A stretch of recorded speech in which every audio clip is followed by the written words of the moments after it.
Kincade Salciunas is on the air.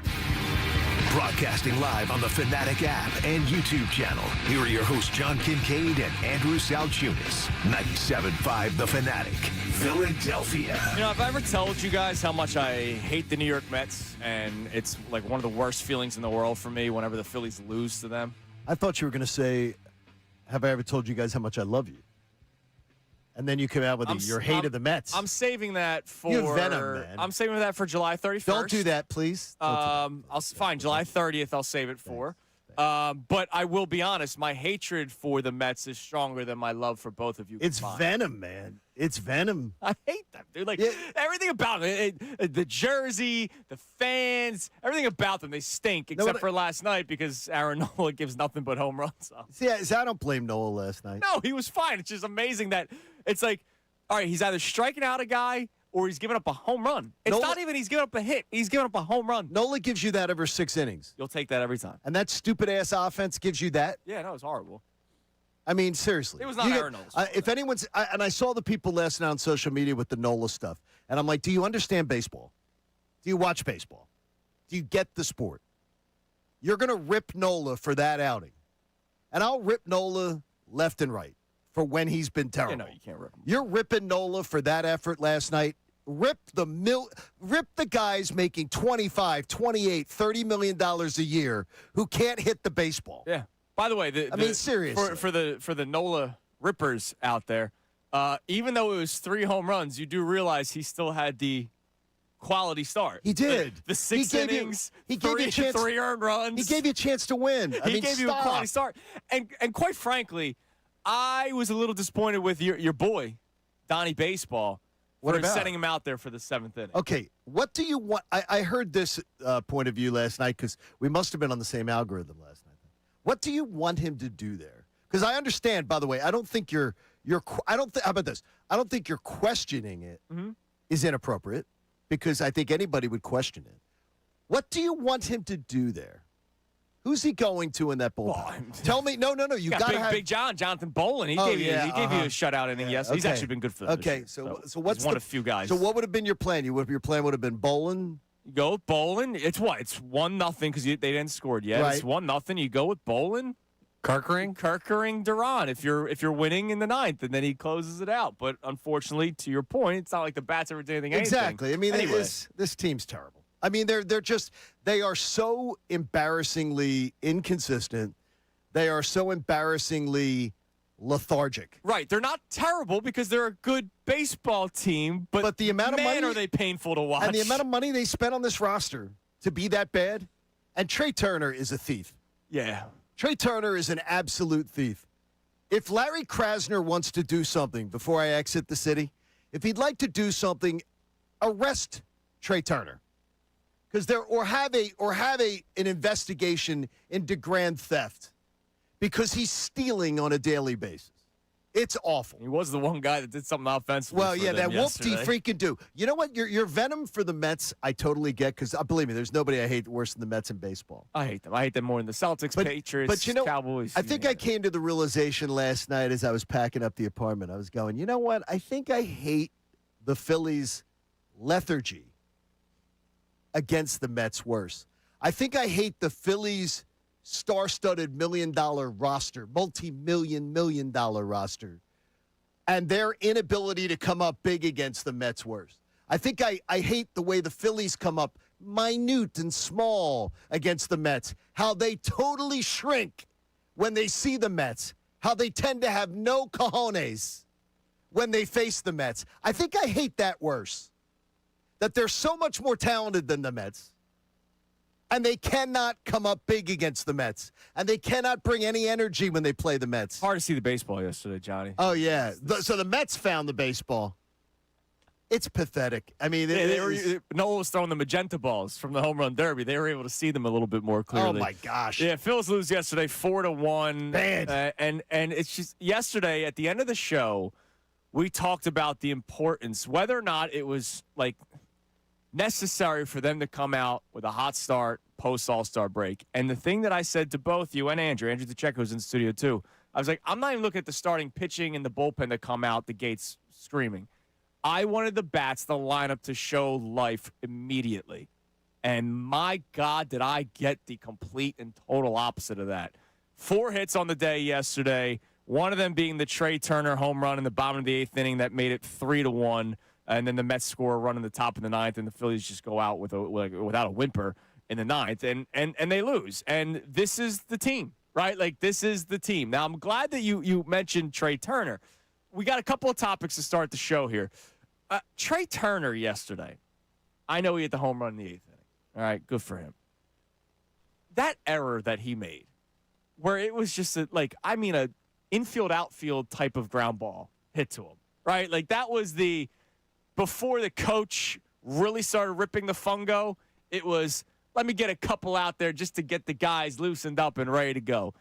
It was one of those simple ground balls that he just completely botched. Like, totally botched. It wasn't a bad hop. He's such a butcher. It was, let me be lazy about this. Let me not get in front about it. And I understand he's been doing the backhand more. This was a forehand. He didn't get in front of the ball, completely misses it. Runner is able to get to second base. He advances on the error all the way to second base.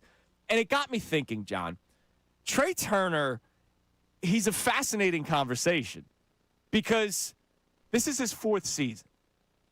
And I think because of year 1 and how this season has been playing out, people make it out to be like all 4 years have been bad, which is not true. Like last year, he was the batting champion. Well, year 2, he had actually very, very good season statistically in year 2. Now, the playoffs, it's a different conversation. Correct. All right? Playoffs is different. He's come up as incredibly small. Totally different conversation. But regular season Trey Turner, he's had 2 good years, like the 2 years that you were hoping to get out of him. And then he's also had 2 horrific years because this year has been horrific. And year 1, we had to do a freaking standing ovation just to kind of help the guy out. Can you think of a more disappointing contract than Trey Turner's? Like throughout your years of being a Philadelphia sports fan, disappointing because when they signed him, sure, we can talk about the amount of years, whether or not you wanted it, but the player that they acquired, it was a good player. Like Trey Turner, his worst year of his career was his first year with the Phillies, and arguably his second worst year of his career is this season with the Phillies. It's not like you overpaid for a guy that hadn't produced. It's not like you overpaid for a guy that hadn't had big moments. The guy won a World Series. The guy was a part of multiple World Series teams. The guy was a plus 300 hitter every single year. He drove the ball. He had 20-plus home runs. He stole bases. He did a lot of great things to get the contract, and yet it's been this. Jake Arrieta. That's a good answer. Really annoyed me. Like that was one that one of those contracts that when he came in, I thought, you're paying for a guy. You're so going out there. 3 year, $90 million, something like that. Yeah, you're going out there and you're getting Jake Arrieta, and I thought he's going to be a huge difference maker. Like I thought he was going to be a huge difference maker. Part of that contract was they were coming out of the mud, and it was, all right, we need a guy because he came here before Bryce Harper, and he had no leadership qualities. If you remember, Jake Arrieta was actually he was a bit of a D. And the thing is that what I didn't understand with the signing was he was known as being that kind of player. Like that was his reputation. Yeah. That he's that kind of guy. And they brought him in anyway. And I'm like, okay, you're bringing him in because of the talent. And I was okay, I guess. I said, okay, you think you need the talent. The talent outweighs the guy being a D. Right, until you got him too late. It didn't outweigh him. You got him too late because he was a guy, it's a great answer that I've talked about this a lot. He had that 96, 97 mile an hour fastball, and he could blow by people. And then once he started losing the velocity, he was still trying to pitch the way that he. Oh, yeah. And so he was throwing pitches over the middle of the plate, and he was getting tattooed. And then it was everybody else's fault. He blamed the organization. He blamed Gabe Kapler, which I would love to do that too. But that's a very good answer. Connor, can you think of an answer, a disappointing contract? Because I see Trevor Rice immediately on YouTube going, the Tobias Harris contract. No, I hated that from the beginning. Like, I did Tobias Harris over me. Like, yeah, I hated that. I'm talking about guys where when the team signed them, whether it was to a really big contract or it was supposed to be like that last piece, you're like, man, this is a great move for this team. And then it did not play out that way. Yeah, 1-1 in recent memory is probably Nnamdi Asomugha. Yeah. That's a great one, Connor. Has to be. Because it made sense. Like, he was one of the best corners in the league. That's a better one than mine. People forget that a lot of it was system-based. right? Like Byron Maxwell, same thing. He was part of that great defense in Seattle, but when he came here, it was a totally different system, and he wasn't good at that. There are system players. You know how many times have we had Tom Brady, is he a system quarterback? There are system defensive players, and Nnamdi's a great answer because it was for good reason why they went after him. We had Shannon Sharp told us once on the podcast when he still talked to us with Shaq that football players in his mind were the ones most likely when they got paid that sometimes they completely changed. Okay. That he thought of professional athletes that when they got the big money, Fat and happy. football players of all things, because of the sacrifices of their body and they're worried about their long-term health, they're worried about their quality of life, they're worried about the beating that their body takes, that he always thought that was the one that where you saw sometimes guys take the biggest drop off. Yeah, I could see that. And I think that's a better call than mine. I think that's a better call. I thought Nnamdi Asomugha was going to come here and just be a Yeah. And I remember that day, Hunter Pence, Nnamdi Asomugha, same day. It was like, I remember watching sport. That was one of the last days where news broke on SportsCenter for me, right? Because I wasn't on Twitter and getting notifications. And what year was that? 2011? 11, yeah. 2011. That was the Dream Team, right? Dream team year. Yep. Yeah, Dream Team and the Phillies team that won over 100 baseball games. And you're thinking, here we go. Here's the World Series team, and they lose in the first round. So, in honor, because of Trey Turner, give us a contract where you were so excited for it at the beginning, and it just ended up being a complete disappointment. So not again, Tobias Harris, I can't go because I didn't like it to begin with. Somebody may have, but a contract that you liked when it first happened, and it came out to be a complete disappointment. 610-632-0975. Now, speaking of the Phillies from an actual baseball standpoint, Brad Keller comes out yesterday, torn UCL. Everybody says likely to be done. He's done. No, he's getting a second opinion, which is just going to say, yeah, you tore your UCL. Yeah, it's a tear in his UCL. He's done. You got to tell you, though, that Dr. Ricky Batalico called this. If you listened to Unfiltered. Did he really? He did. He said something like I don't remember the exact wording, so I'm not putting words in Ricky's mouth, and he's on vacation, or I'd call him. He said something along the lines of, something's up. He should be pitching before the All-Star break.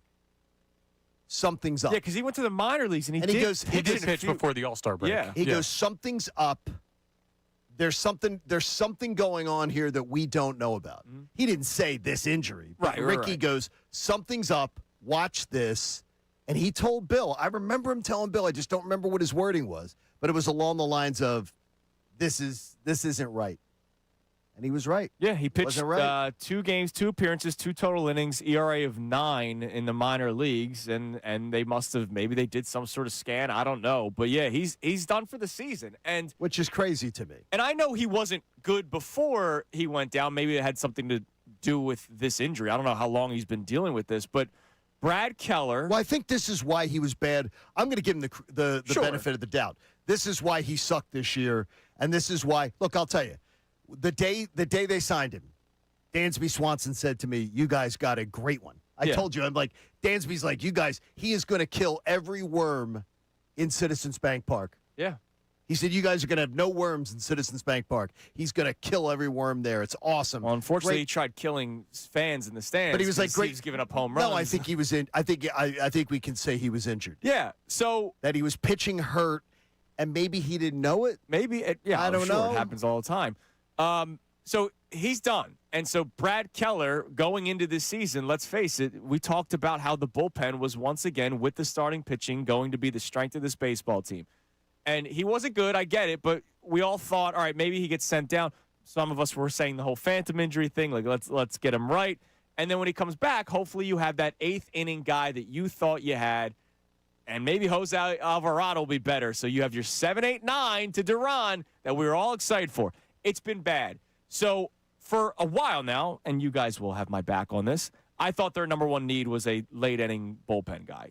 As much as we've been complaining about a right-handed bat for years, literally 4 years. Like since Rhys Hoskins got hurt in spring training, we've been talking about them needing a right-handed bat, and it's 2026, and they still don't freaking have one, which is unbelievable. But let's give JT Realmuto a $3 or $45 million contract. And JT running with let's a keep Alec Bohm piano around. on his back. Yeah, it doesn't look good. To me, still, even more so now, bullpen arm, if I were to say I need to give up the most amount of prospects for a player right now, bullpen arm is that position for me. That's it. Even more so now that Brad Keller's out, because I don't have anybody other than Duran where I can truly depend on. Jonathan Boland's having a really good year, right? And it was a nice trade. That was a nice sneaky trade. He traded away Matt Strahm. Part of it felt like it was just in his feelings. Let's trade Matt Strahm because of the whole comments that he made. We didn't practice ground balls, all that kind of stuff. It ended up being a great move for the Phillies. But I'm sorry. With all due respect to Jonathan Boland, I'm not sitting here in July saying, yeah, 8th inning, Boland's my guy. Like, I can't do that. So has your opinion changed? Has anybody's opinion changed? Or are you now solidified that it's got to be bullpen? I've been saying it for months. This solidifies it for me. Yeah, I mean, it's got to be. There's no other option. You have to. You have 1.5 leverage guys, the half being a Ryan Kerkering and how much you trust him. Right. And I do. I think we're undervaluing what Kerkering has done this year. But you can't get through the postseason with two guys that can throw 8th inning or later. I'm floored you trust him. I mean, he's been really good this year. I can't trust Ryan Kerkering. Ryan Kerkering has shown you, the one thing he's shown you is that he can't be trusted in his career. Every single October, he can't be trusted. And I love your the fondness for him, but I've seen him be good. I've seen him be good at different times before. I've seen him be better in the regular season than this year. I don't think you have. I think this is his best regular season so far to this point. Except for when he first came up. When he first came up, he was like 3 games. Yeah. He is to me. I got to tell you, it's scary to think of. I'm going to count on a Ryan Kerkering. If you tell me that going into October, you trust a Ryan Kerkering, you're a fool. You're a fool. Because 3 years in a row, he has pooped himself. 2 years of those 3. It's been terrible. It's a shame. But look, I've been rooting for him desperately.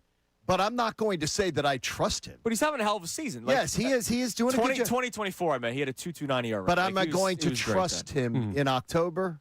Yeah, because he hasn't shown it. No, I can't trust him. Is David Robertson available? Probably. Can we pull him? I bet he's available. Can we pull him off the couch again? Hey, David Robertson, that's our big pickup here late in the season.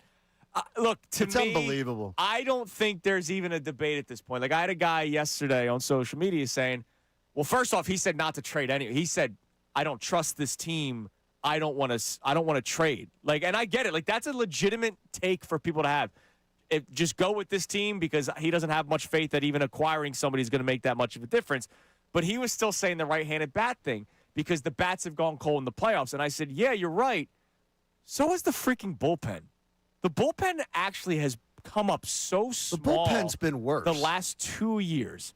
There were some guys in 23 that came through, but Kerkering did not. We all know about Craig Kimbrell in 2023. 2024, Jeff Hoffman was a disaster. Last year, Jose Alvarado and Alvarado didn't pitch because he wasn't eligible. Matt Strahm was a disaster. Like, the bullpen has come up small. Last 3 postseasons, almost, I would say, as much as the offense because the bullpen has not been able to hold up leads. Like, at least the bats would give you like a 1-0 lead. The bullpen would then implode.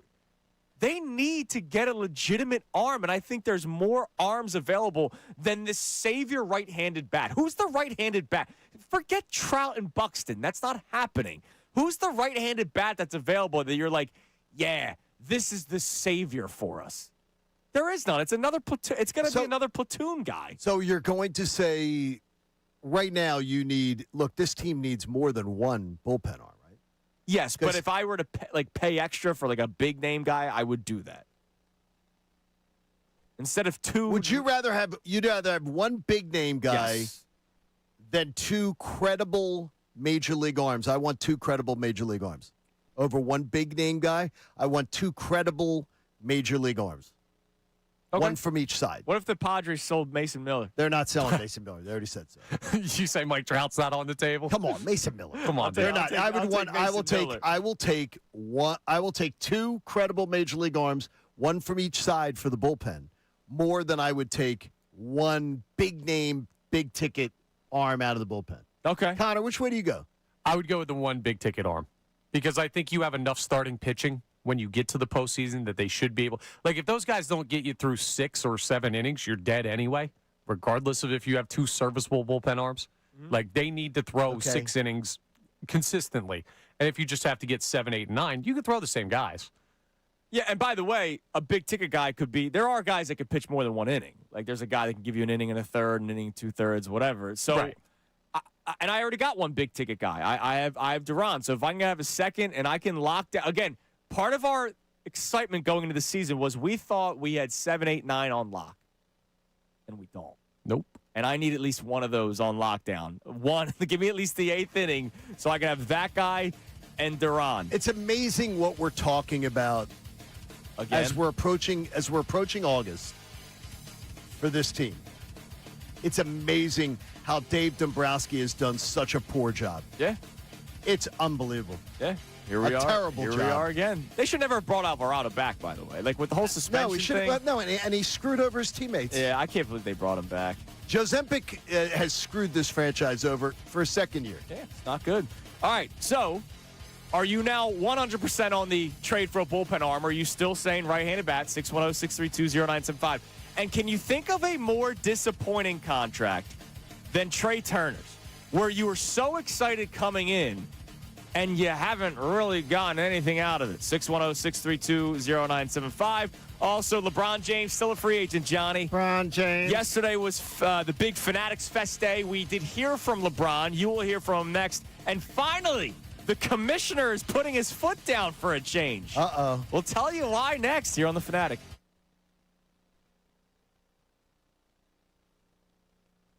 Got to tell you that if you are looking to clean out that garage, organize the attic, let's say getting ready to make the big move, you could use a Bagster.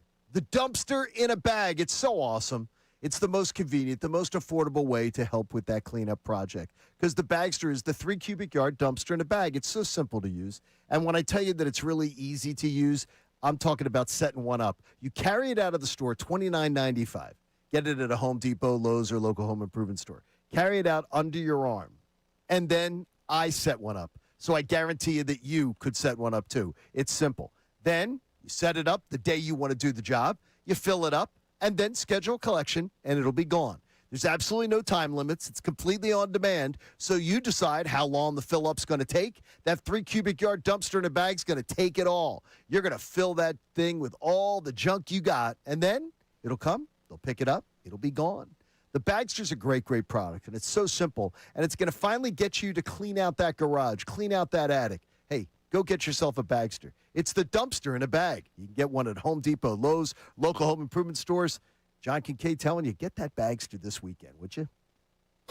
Now on 97.5 The Fanatic Sports Update. A bad start to the second half. I'm Connor Thomas, and the Phillies started off their second half in rough fashion, losing 4-1 to the Mets last night. Aaron Nola went 6 innings, but allowed 3 home runs over that time. Trey Turner's solo homer was the only offense for the Phillies. To make matters worse, an already thin bullpen had a big loss yesterday. As it was announced, Brad Keller would miss the rest of the season with a torn UCL. He talked about how the injury happened. Yeah, it was really, really weird. Just felt good through my rehab process with my forearm. Felt good in that outing in Cincinnati. Next day, woke up and it was just like really sore and just didn't really progress from there.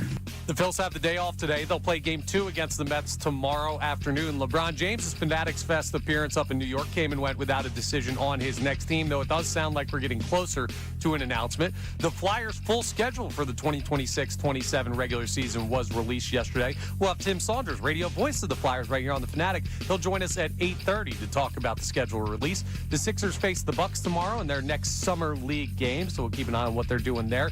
And Anthony Sanfilippo of On Pattison will also join us at 9:05 to talk about, well, the latest with the Phillies, the Brad Keller injury, and what in the world do they do to try and settle this down. I'm Connor Thomas on the home of the Sixers, Flyers, and Union, 97.5 The Fanatic and The Fanatic.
Kincade and Salciunas, 97.5 The Fanatic and the Fanatic app.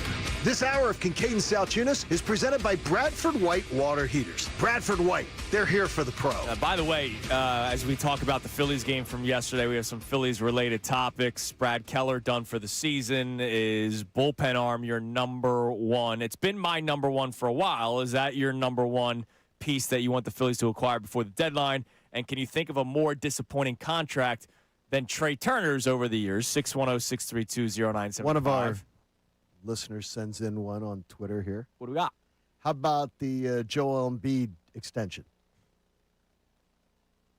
It's got to be right up there. Yeah, but you didn't like it from the beginning. Well, the extension he's talking. Right. You didn't like it from the beginning. Yeah, I mean, I don't think many people did. That's like that Joel Embiid extension is going to go down as one of the worst things ever done by. Yeah, this but franchise. what I'm saying is like this. Like when Trey Turner signed here, like the vast majority of the city was thrilled. I didn't understand it.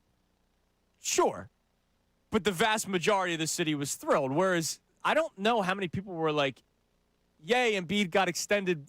When he was already under contract. Yeah, but most of the Embiidites were like, "Yeah, I wasn't." But most of the Embiidites were happy that he got paid, that he was staying here, that they were happy for Embiid. At least that's how I remember it. Okay. That they were happy for Embiid. I don't know if they were. I don't remember anybody saying, "I'm glad he got paid. I'm glad he got paid now. He deserves to be paid now."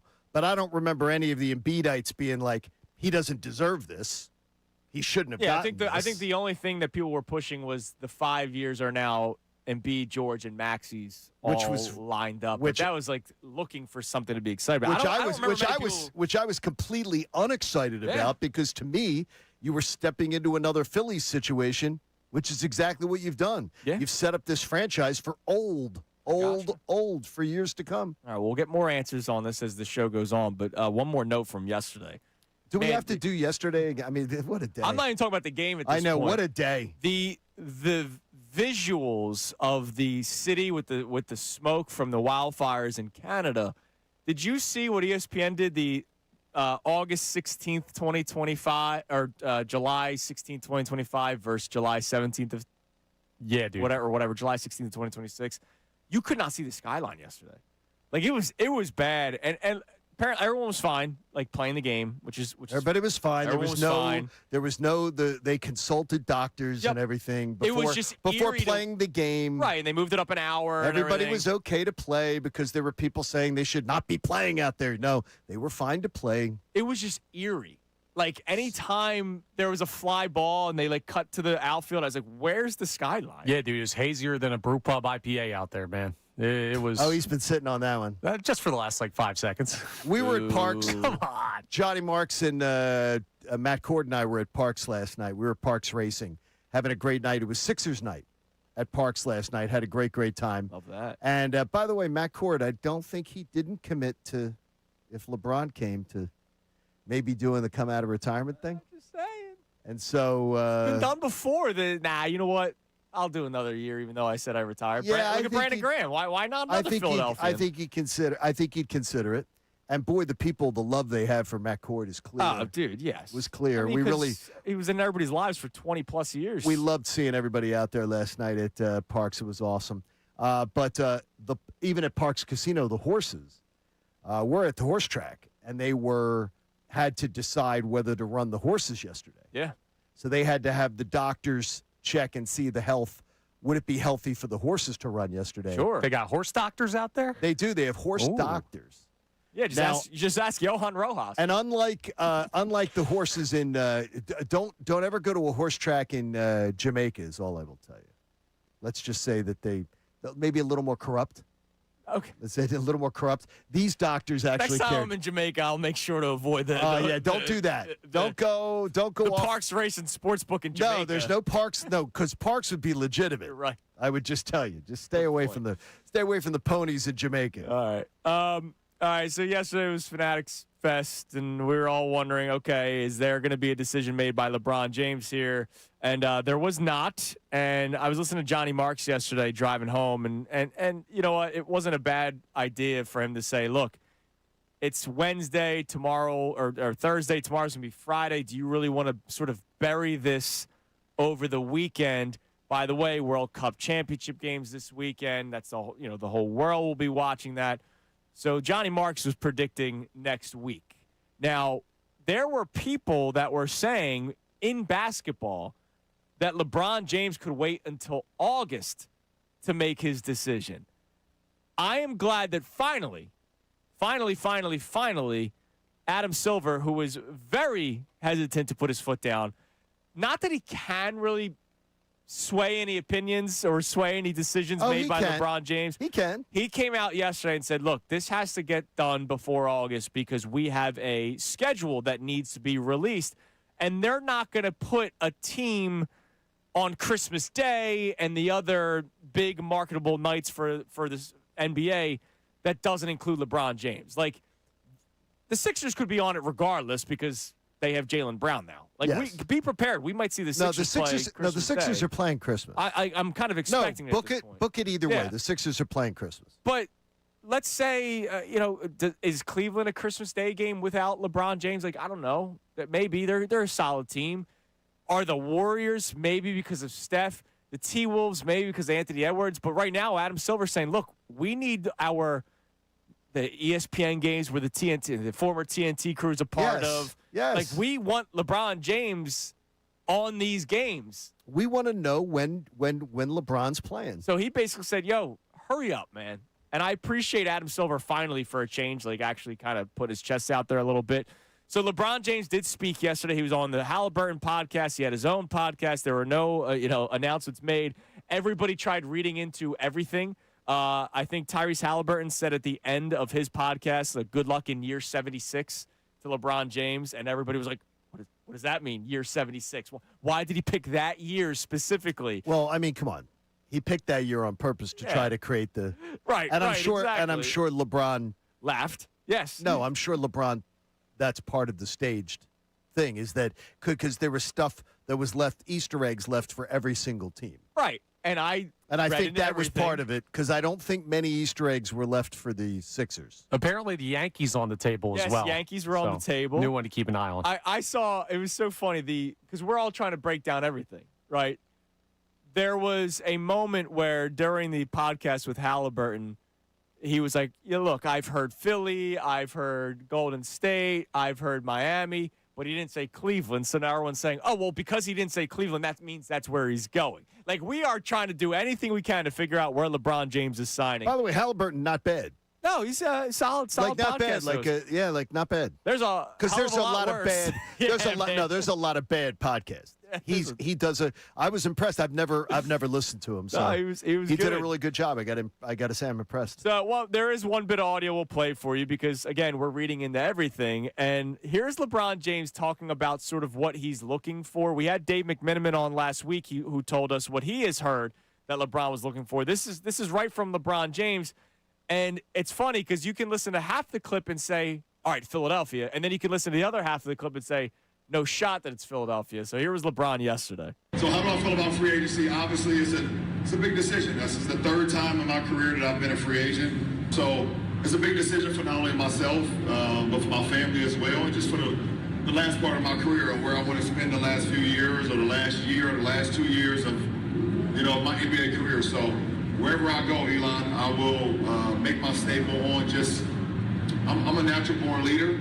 I'm going to try to fit into whatever team I'm going into, but also, give them all the tools and give them all the knowledge that I've been able to, grasp over the last 23 years. I know the game. I know the ins and outs about the game of basketball.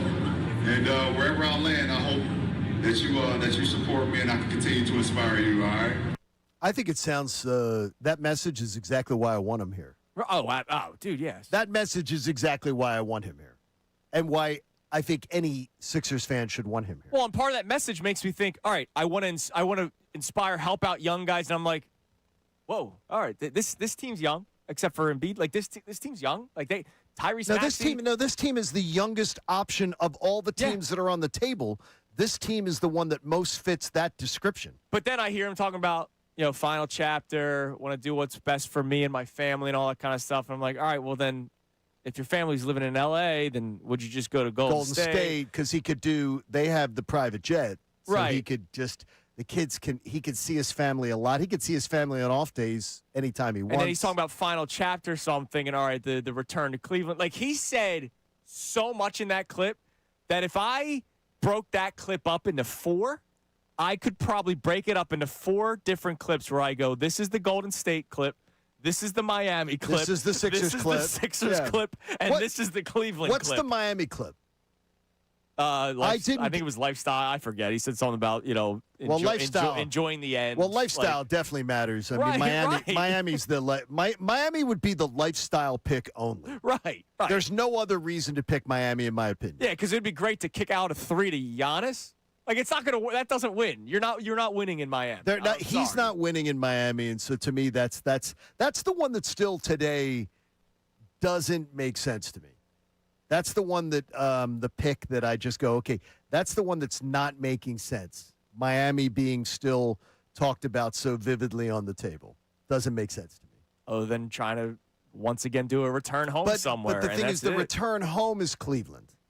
Return home is Cleveland. Right. So if you're going to do the return home, it's them. Return home to second residence. If it's and if it's for your family, Golden State may be the pick because he wants to be close to his daughter. He said 4 different answers in that one clip. He for 4 did. different And you teams. really could. You could use that and say, Golden State fans be excited about this. Yeah. Sixers Yeah. fans be excited about this. I didn't come away, though, thinking better about the Sixers' chances. I did not either, but who the hell knows? You know what I mean? No, Like, and he's purposely being cryptic. He's Yes. purposely dragging this thing on, and I'm tired of it. I'm honestly, it's like, come on. oh, wow. Like, 8 no, o'clock seriously, I'm tired. topic. That's great. No, I'm tired of it. It's That's like, come good on. to know. No, LeBron, let's go. Like, let's go. That's Enough. good. That's good to know for 8 o'clock. You've gotten your attention. You've gotten your attention. Now, let's go. All right, coming up next, your texts on our topics this morning, 610-632-0975. Also, we talked about Brandon Marsh yesterday, who's not having the greatest month of July. No. There's a player that's totally flying under the radar of stink right now. Kincade Salciunas, 97.5, the Fanatic. Oh, let me tell you about that FanDuel Sportsbook app. That's my bad, Connor.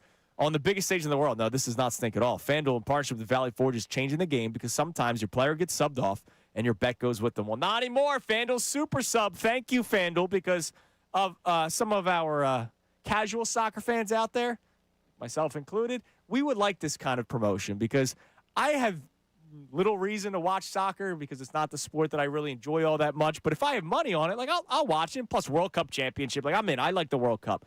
But if my player gets subbed off, damn it, my bet's over.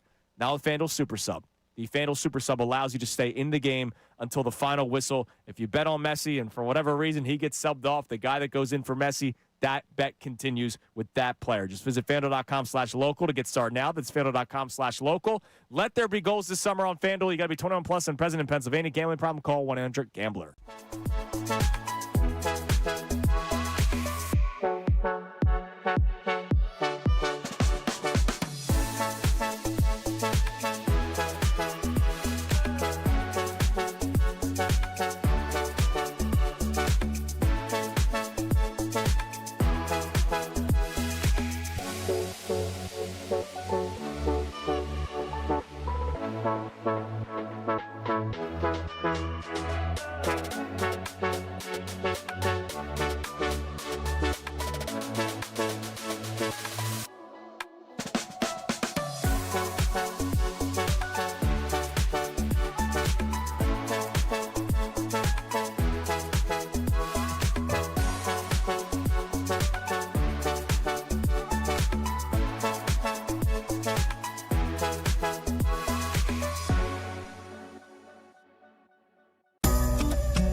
underway now.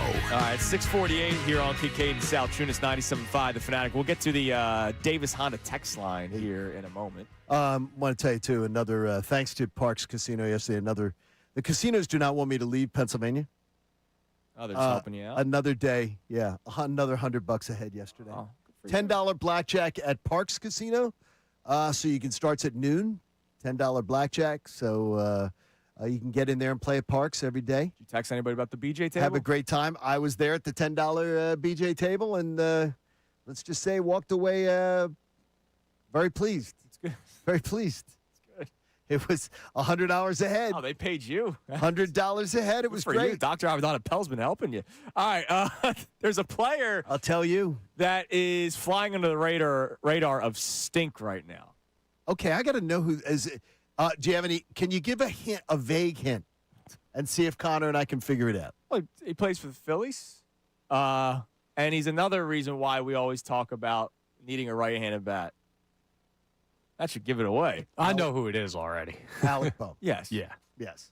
Alec Bohm in the Who, month. by the way, had cleaned up his act for Yeah. a while. And look, it's baseball. You're going to have great months. You're going to have bad months. I get it. But Alec Bohm, remember, he started off the season horribly to the point where Jason Stark was saying he is unplayable. He was batting 151 when the month of April ended. And then he had a 277 batting average in the month of May. And we're going, all right, this is more like the Alec Bohm that we know. Yeah, sure, he's not going to hit the home runs, but you just need him to hit the ball. Because if they're going to bat him fourth, which is stupid still in my opinion, if they're going to bat him fourth, he can't be an automatic out or like a high-risk double play guy like he has been a lot this year. Then in the month of June, he batted 247. All right, that's going to happen. 247, not horrible, but he's supposed to be a batting average guy. You know what he's hitting in the month of July so far? 117. Better than that. 152. Just feels like 117. 152. He is not. He's gotten one hit in the last 5 games. He's 2 for his last whatever these totals are. 3 for his last whatever these totals are. Like, he's having a really bad month. And I saw a couple people on social media yesterday saying, would they still consider improving at third base before the deadline? And look, the Matt Chapman name is the one that's going to pop up the most. Okay, well, he would serve a purpose. I just don't know. But like, then what do you do with Bohm? yeah, like you just get rid of him. He's in the trade, I guess. You just throw him away? because Harper's not going to the outfield. Like we don't even have to have this conversation. Because he doesn't want to. And neither do the Phillies. And He by the won't way, do that. is Alec Bohm worthy of? We need him still. Like I've been ready to move on for 3 years now, because he's a 6'5" right-handed bat that can't hit for power. But he's been dreadful this He's month. bad. And I get it, the All-Star break, so people I'm might excited, not be noticing though. it. I am excited. One thing that came out with a positive. He didn't get a secret injury this time on the All-Star break. You're right. Throwing the people off boats. Well, so you think he went 0 for 4 yesterday? Maybe he was banged up. Well, hopefully he doesn't have to go on the DL with an injury that he gets on the All-Star break like last year. Then have to delete the pictures from Instagram afterwards from the feed. Yeah. And then be like, oh, yeah, well, that was beforehand. Yeah. Mm-hmm. Well, Alec Bohm struggling in the month of July. We're all struggling watching him. Flying under the radar of stink. Oh, yeah, well, it's bad. It's pretty bad. It's bad. I mean, it's really bad. All right, Connor, what do we have on the Davis Honda text line? You can feel the Davis difference. Check them out in Burlington. We love them. They're fantastic. What do we got?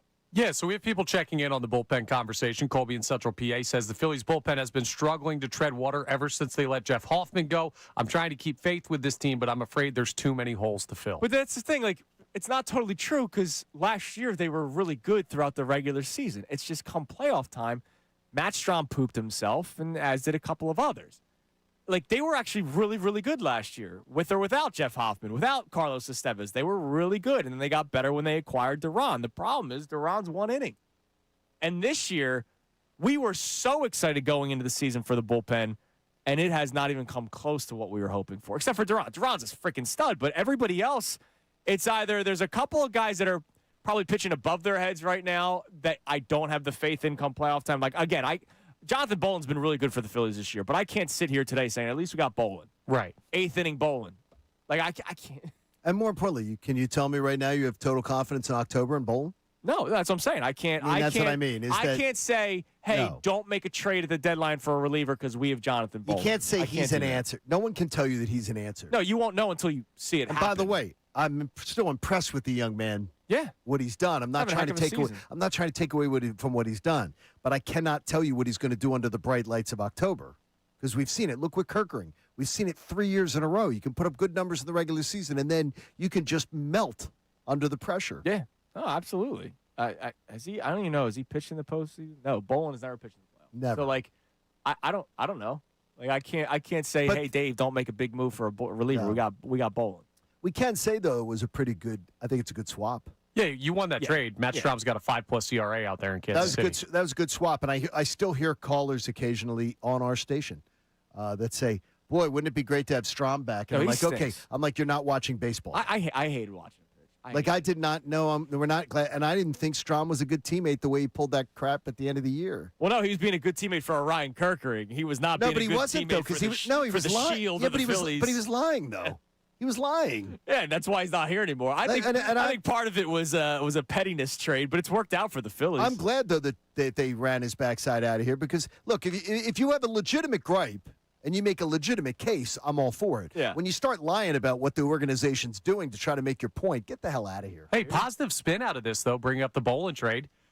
4 straight trades by Dave Dombrowski look pretty darn solid. All right, we'll make it 5 straight. What's that? The Bolin move, you won that one. Duran, Bader, both of those were wins. And then the Jesus Luzardo trade was absolutely a win. No, he's been making... The only thing is, I see the Bader trade you're saying is a win. But the Bader trade, you did it and nothing comes of it. I mean, the guy hit 300 here. Yeah, I know, but you did nothing. You didn't keep him. You didn't keep him. Yeah, he was a rental, but he was still like, would you rather have him or Austin Hayes? Like, that's a one trade. The Bader trade was a solid trade, and he brought something that this team did not have, and that was energy. That was pizzazz. That was seasoning, even though he's also white bread. No, it's as white bread as they come. But at least he had like some garlic butter on his white bread. I mean, seriously, he was so white bread he could have played on the '93 Phillies. Well, he would have fit right in with that team. He could have with that haircut. He could have absolutely. Connor would have loved that. Coming up next, we'll reset our topics. Also, yesterday we talked about a little bit how this very well could be it for the Phillies. You know what, John? You got a tweet right away saying, what do you mean this is it?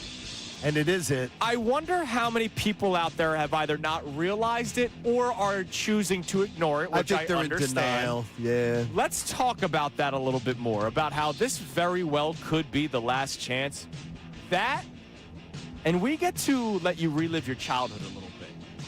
Because I had a moment yesterday where I called my mom at 8:45. I was so excited. And she thought something bad happened because that's a late-night phone call for me. I led the call with everything's fine, I promise. I just need to tell you something. It's Kincade Salciunas, 97.5 The Fanatic.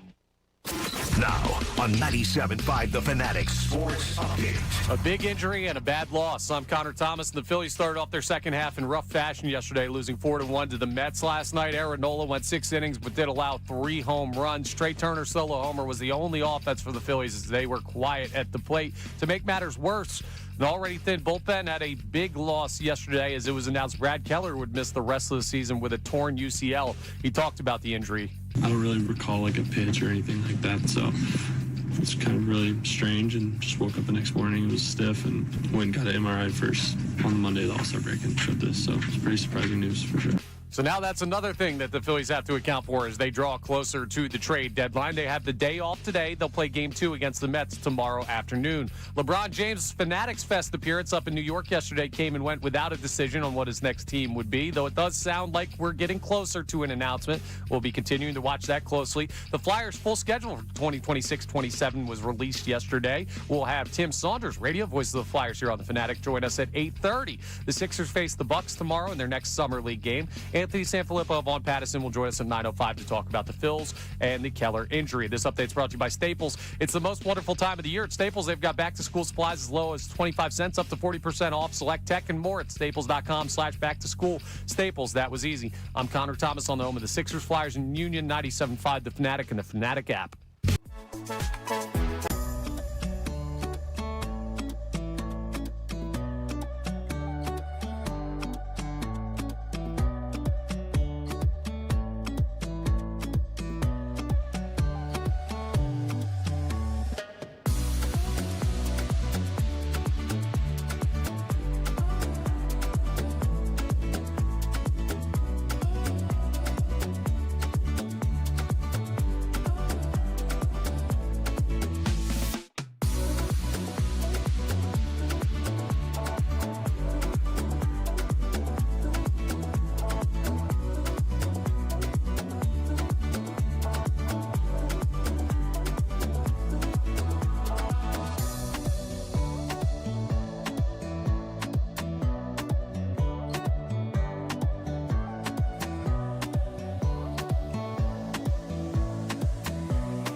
Kincade Salciunas, Philly Sports Talk, 97.5 The Fanatic and the Fanatic app. All right, it is 7 a.m. here on Kincade Salciunas, 97.5 The Fanatic. A lot of Phillies talk in the first hour. Yeah, we mixed in LeBron James a little bit. Fanatics Fan Fest, whatever it was called, was yesterday. Fanatics Fest. Not Fantasy Fest. It's not Fan Fest either. Not Fan Fest. Formerly known as Fantasy Fest. Did you know that? There's your Fanatic history lesson. Did you know that it was originally Fantasy Fest? I did know that. And then I did not know And then that. they changed it to Fan Fest. So the first one was Fantasy Fest. I Okay, don't remember. Did Fantasy Fest involve any Not there. I mean, there of the adult clubs? yeah, but they were there at Fan Fest too. Yeah. But it wasn't like come to Fantasy Fest and get a lap dance. It wasn't. I that. didn't know that. No, it was originally called Fantasy Fest. That was the first year, and then And so it was about fantasy football? no, it was just they called it Fantasy Fest. And Then then I they don't s- understand And then why they it was said called. let's change it to Fan Fest. Why would it be called Fantasy Fest if it wasn't about fantasy football? I don't know. And that was part of the change. Like There were- who came up with that idea? I don't know. Why don't we call Matt Nahagian? He might not be. Well, then awake Matt, yet. that's a, and I 4 like o'clock in the morning Matt out there. very much. I'd love to wake him up at that hour of the morning. That's a terrible a Hey! terrible name. Hey, Why are hey. you waking me up? And why you guys? What kind of content is that? Oh yeah, that's right. You're right. Terrible. Well, we're gonna get that text from Scott. In a Scott's minute going here. to say it too. Yes. All right. So a lot of Phillies talk early on, and part of it was a loss yesterday. And this is who they are. This is who they are. Nola kept them in a game. Yeah. Anybody blaming Noah last night with the Nola tweets?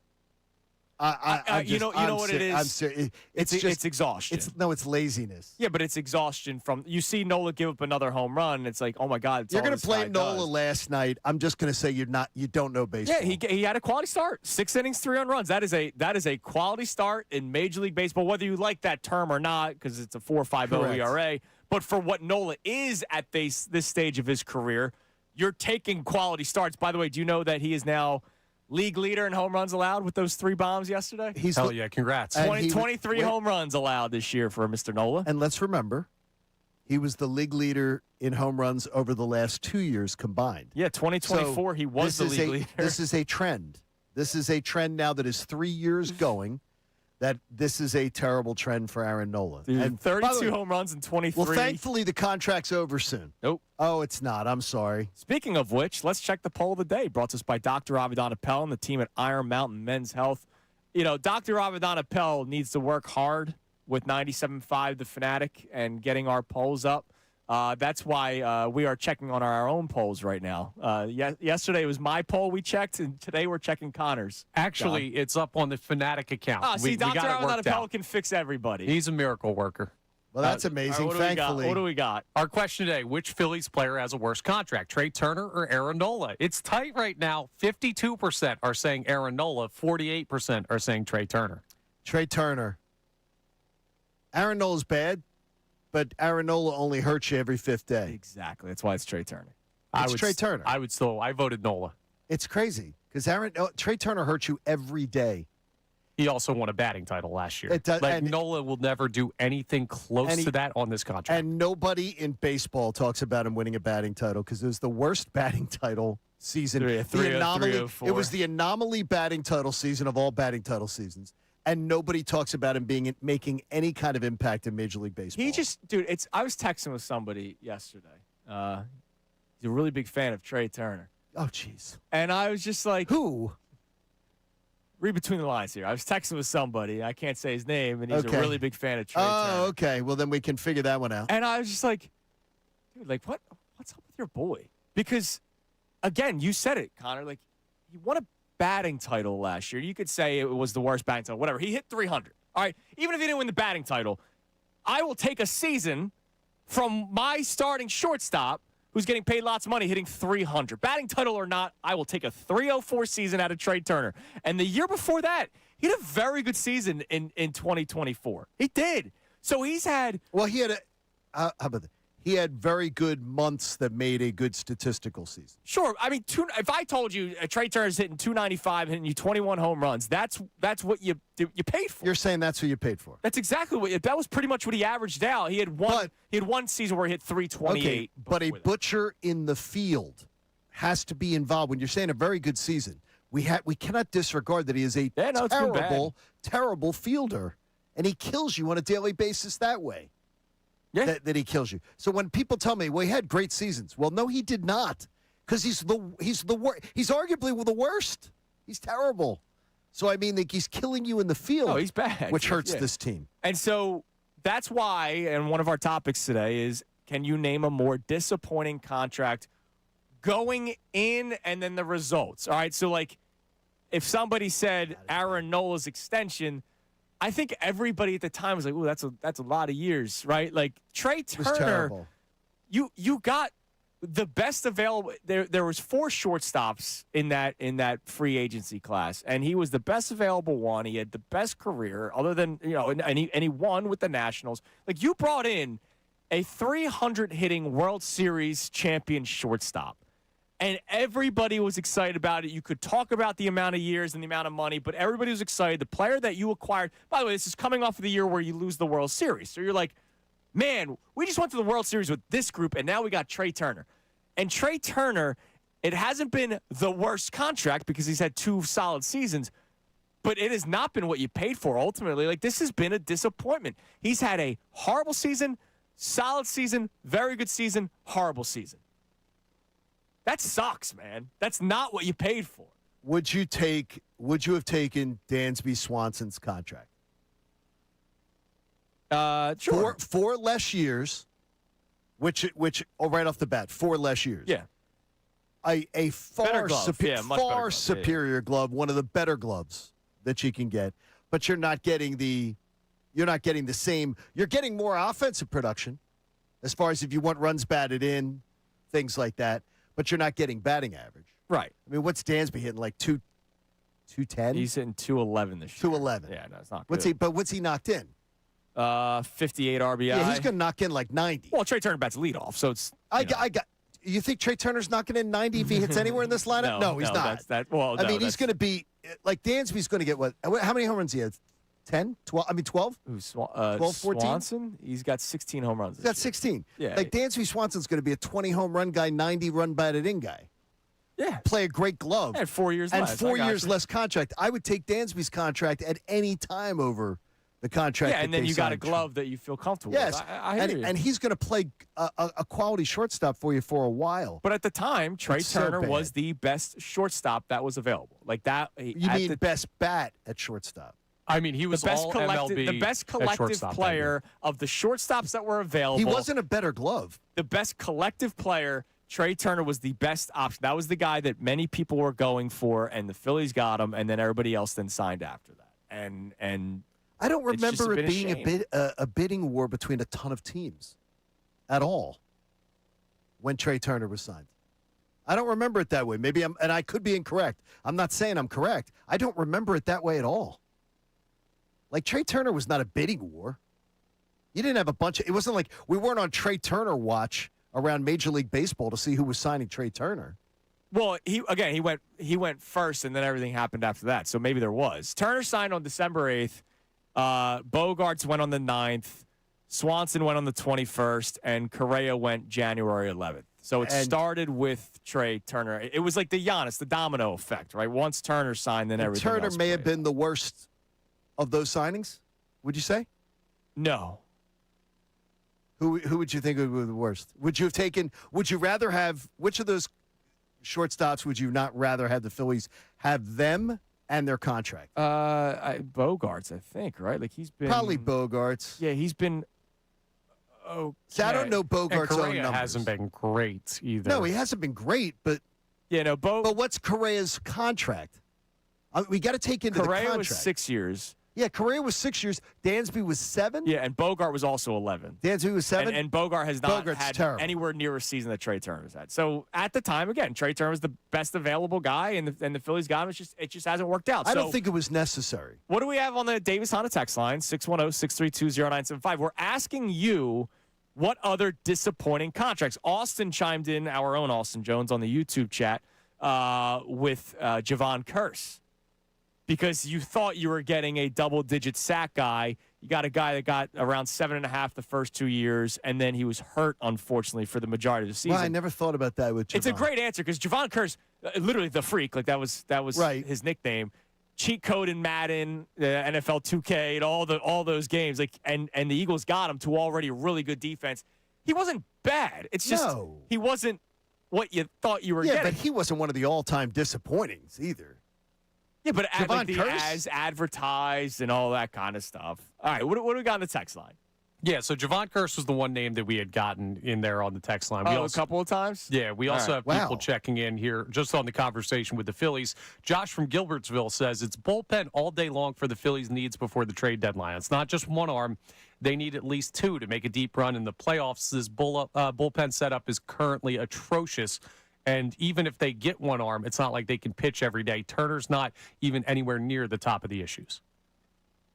Who, Trey? Yeah. No, Trey Turner's not near the – well, he's not at the top of issues, but – He's right there. But here's the problem.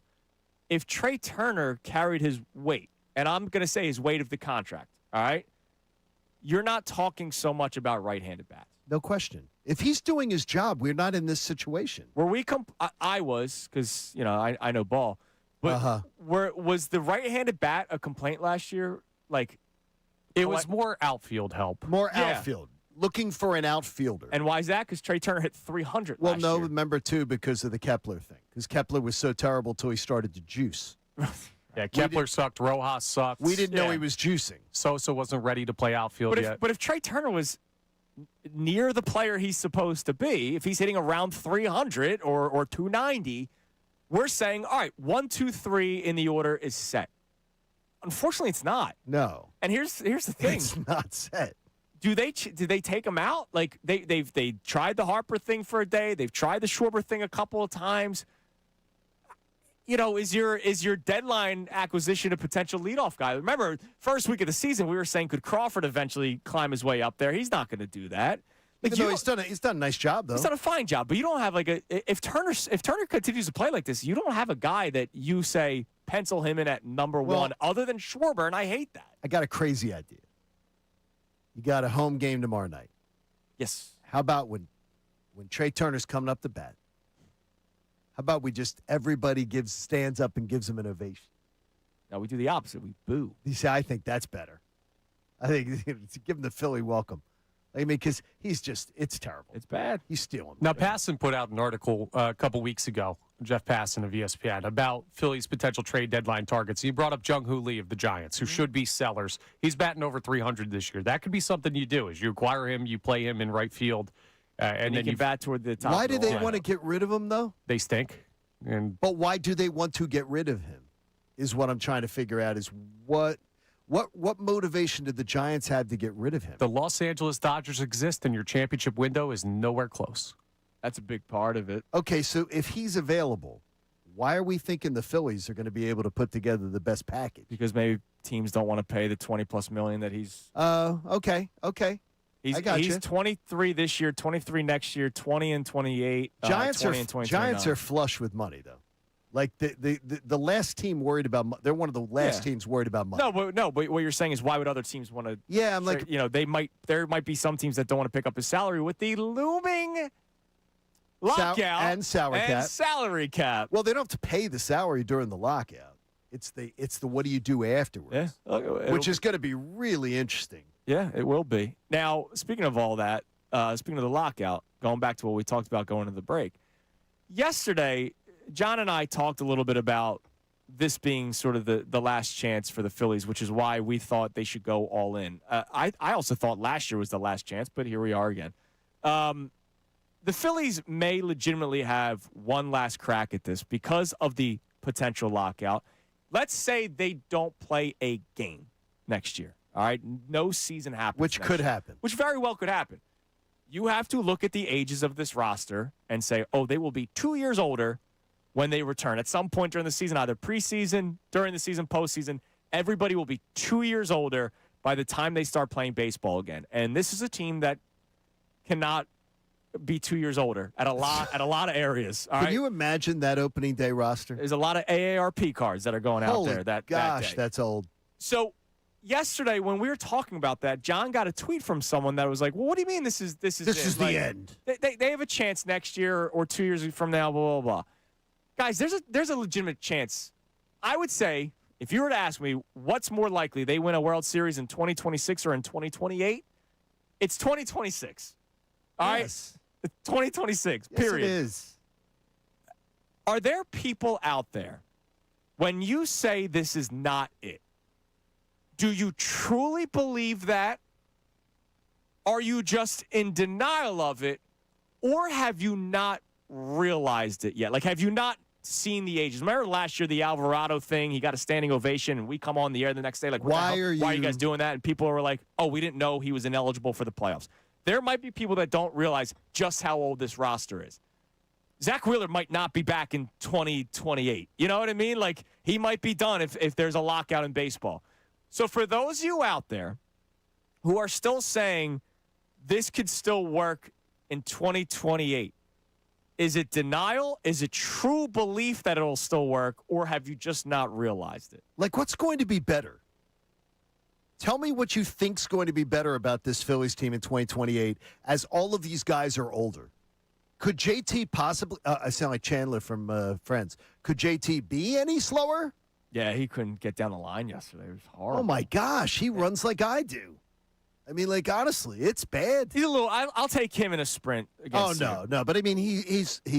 But JT used to be fleet of foot. Yes. No, I said so. Yesterday, he hits a ground ball up the middle, backhand by the second baseman. Momentum taking him in the opposite direction. And he beats that out a few years ago. I texted you guys right away. All I was like, the time. He beats that out, right? Like, and Connor, you text me right away, like, yeah, he's lost a step. And I'm like, man, a step, like that. Part of JT Realmuto's, what made him at one point considered the best catcher in baseball was that he was a 5-tool catcher. Realmuto can run for days. Yeah, like he not anymore. Like, you don't think of 5-tool catchers. Great defensive catcher, and he could hit for power, could hit for average, could run, could do everything. A specimen. He was a unit. He's down to like a tool. Yeah, he is. And it's by defensively. By the way, good. but defensively, he used to be elite. Yeah, he's not elite. He's still above average. But he's above average. He's not elite anymore. His stats aren't elite. Yeah, okay. So I mean, he's not even that. I mean, and you're just starting a big money contract on him. $45 million, man. It's unbelievable. So for those of you who are still kind of in denial, is it because you're in denial, or is it because you truly believe that they still have a chance years to come, or have you just not noticed it yet?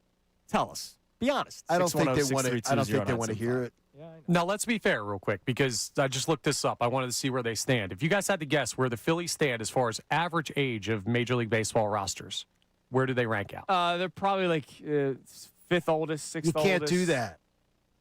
Starting roster. No, I'm just saying. This is the only stat I can look up. It's hard to break down. I understand. Just starters. That's why it doesn't. You can't do it. What's the answer? They're 11th. Okay. There are 10 teams older than them, average age in Major League Baseball. So there are other teams that will have this problem, especially with the salary cap. Yeah, but we know that the Dodgers But they don't, though, because it's not the starting 8. Starting 8 is where you have to go with that. Is the Phillies starting 8 the 11th? No, it's not. When you're talking about that after a lockout, the Phillies would have 35, 35, 35, 37 as starting positions. That's old in baseball, way old. What you get is a bunch of guys that have bullpen arms. A lot of times bullpen arms are really old. Right. It skews team age of roster. And by the way, the Phillies having Crawford will bring them down. You can't do like average age of roster and say, see, the Phillies aren't that old. No, it's the starting 8. Tell me what your starting 8 is. And the Phillies starting 8 is really old. It's gotten old. Really old. Coming up next, I'll hold off on the music for a second. I already told John, Connor, Austin, and Sean the topic, but I haven't told them what it is just yet, like what my experience was yesterday.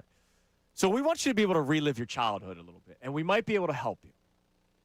What is something from your childhood that you wish you could go to again, buy, purchase, whatever, restaurant, food, whatever, and we're going to try to help find it for you. Because yesterday, John, you're flying out to Florida today. No, flying to Georgia today. Sorry, and then driving to Florida this weekend. I'm making a drive up to Bristol, Connecticut. well, Avon, Connecticut, which is north of I Bristol. have no idea what you're doing. But we'll I'm talk going about to that the later. ESPN studios, doing a show Sunday. I'll be doing the show Monday morning, our show from Bristol on Monday. And so I was looking up like places to eat for today because we're making the drive today. We're not going to get there till like 5 o'clock. So we're going to unload the bags at the hotel and go find somewhere to eat. And as I'm scrolling through the map, because I don't do the Google thing, because they don't give you the correct answers. I scroll through the map. I go down a street, and I see the restaurants that pop up. I found a Carvel ice cream shop. Wednesday is Pop Sunday at Carvel. Did you know Yes. that's okay? You remember that? Because as a kid, there was one in Mullica Hill, and part of the reason why I was chubby Chunis was my mom took me a lot. That's why I told you I called her last night. There's 300 locations left. Most of them are like North Jersey, so I'm not driving 3 hours to go to Carvel. There is one in the city I didn't know about. I had no idea that there was one in the city. I had no freaking idea. So when I saw this yesterday, I told Christy that we will seek out that Carvel. Like we are going to be in Avon, Connecticut. And the place from my child, I loved Carvel ice cream. Really? Loved it, dude. The Carvalanche. It's basically the cake that you can still get at ShopRite, blended into a milkshake. It's why I was fat. All right, like I don't run from that. So if there was a place Didn't run from anything. no, I actually ran. It just wasn't that fast.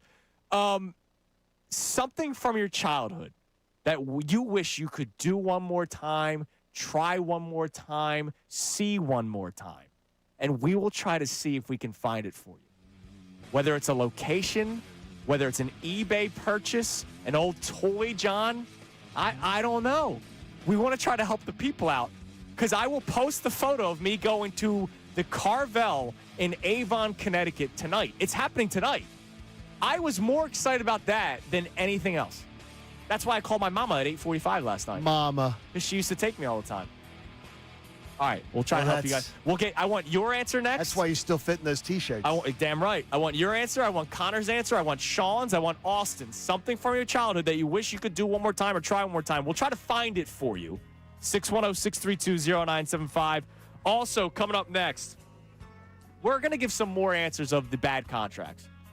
Trey Turner, Namdi, as you said. We'll give you some more coming up next. It's Kincade Salciunas, 97.5, The Fanatic. Hey, my friends, and I say friends because when you get to know these people, they become friends because they help you get great gifts. That's my friends at Benari Jewelers, Exton in Newtown Square, and online at BenariJewelers.com. When you're looking for great jewelry and you're looking for diamond jewelry, you need somebody to help you out through the process, and you want to be dealing with great diamond retailers. And I'm telling you this. With their 110% diamond upgrade guarantee, you're really doing business because down the road, when you're ready to upgrade that diamond, it's never going to lose its value. Try getting that other places, you're not going to find it. Plus, they take the time to answer every question you got. They make sure you're comfortable before you make any buying decision, and they take you behind the curtain. They teach you how to buy a diamond like an insider. So if you're looking to create like that custom one-of-a-kind designer engagement ring, they can do that. They also have all the best selection of engagement rings you could ever imagine, too, from all the top designers that she knows on her Instagram. But if you just want great gifts, too, like diamond stud earrings or pendant necklaces for those with the colored gemstones and things like that, for a great birthday gift, anniversary gift, or more, get into Benari Jewelers, Exton in Newtown Square, and online at BenariJewelers.com. Now on 97.5 The Fanatic Sports Update. A rough day for the Phils. I'm Connor Thomas. The Phillies started off their second half in rough fashion, more ways than one. First off, they lost 4-1 to the Mets last night. Aaron Nola went 6 innings, allowing 3 home runs. Trey Turner's solo homer was the only offense for the Phils in this one, but got worse with the off-the-field stuff injury-wise. An already thin bullpen took a big hit yesterday. Brad Keller, it was announced, will miss the rest of the season with a torn UCL. He talked about it and how the injury happened. Yeah, it was really, really weird. Just felt good through my rehab process with my forearm. Felt good in that outing in Cincinnati. Next day, woke up and it was just like really sore. It just didn't really progress from there. So now the Phils have more to address at the trade deadline. They have the day off today. They'll play game 2 against the Mets tomorrow afternoon. LeBron James spoke at Fanatics Fest up in New York and did not have a decision on the next team he would play for. It does sound like we're getting closer to an announcement, though, so we'll keep a close eye on that situation as it continues to develop. We're also keeping a close eye on the Flyers' future schedule, which was released yesterday for the 2026-27 season. We'll talk to Tim Saunders coming up at 8:30 about his reaction to that. Sixers will face the Bucks tomorrow in their next Summer League game. Anthony Sanfilippo of Vaughn Pattison will also join us at 9:05 to talk about the latest on the Phils, that Keller injury, and preview the trade deadline. I'm Connor Thomas on the home of the Sixers, Flyers, and Union, 97.5 The Fanatic and the Fanatic app.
up at 10, Middays with Marks.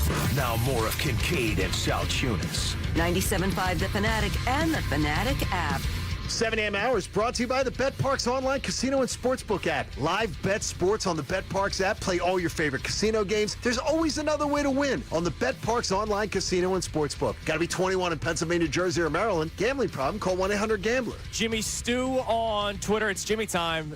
Knows ball. He just hit me with the carvalanche and the fire emoji. The carvalanche I never heard of.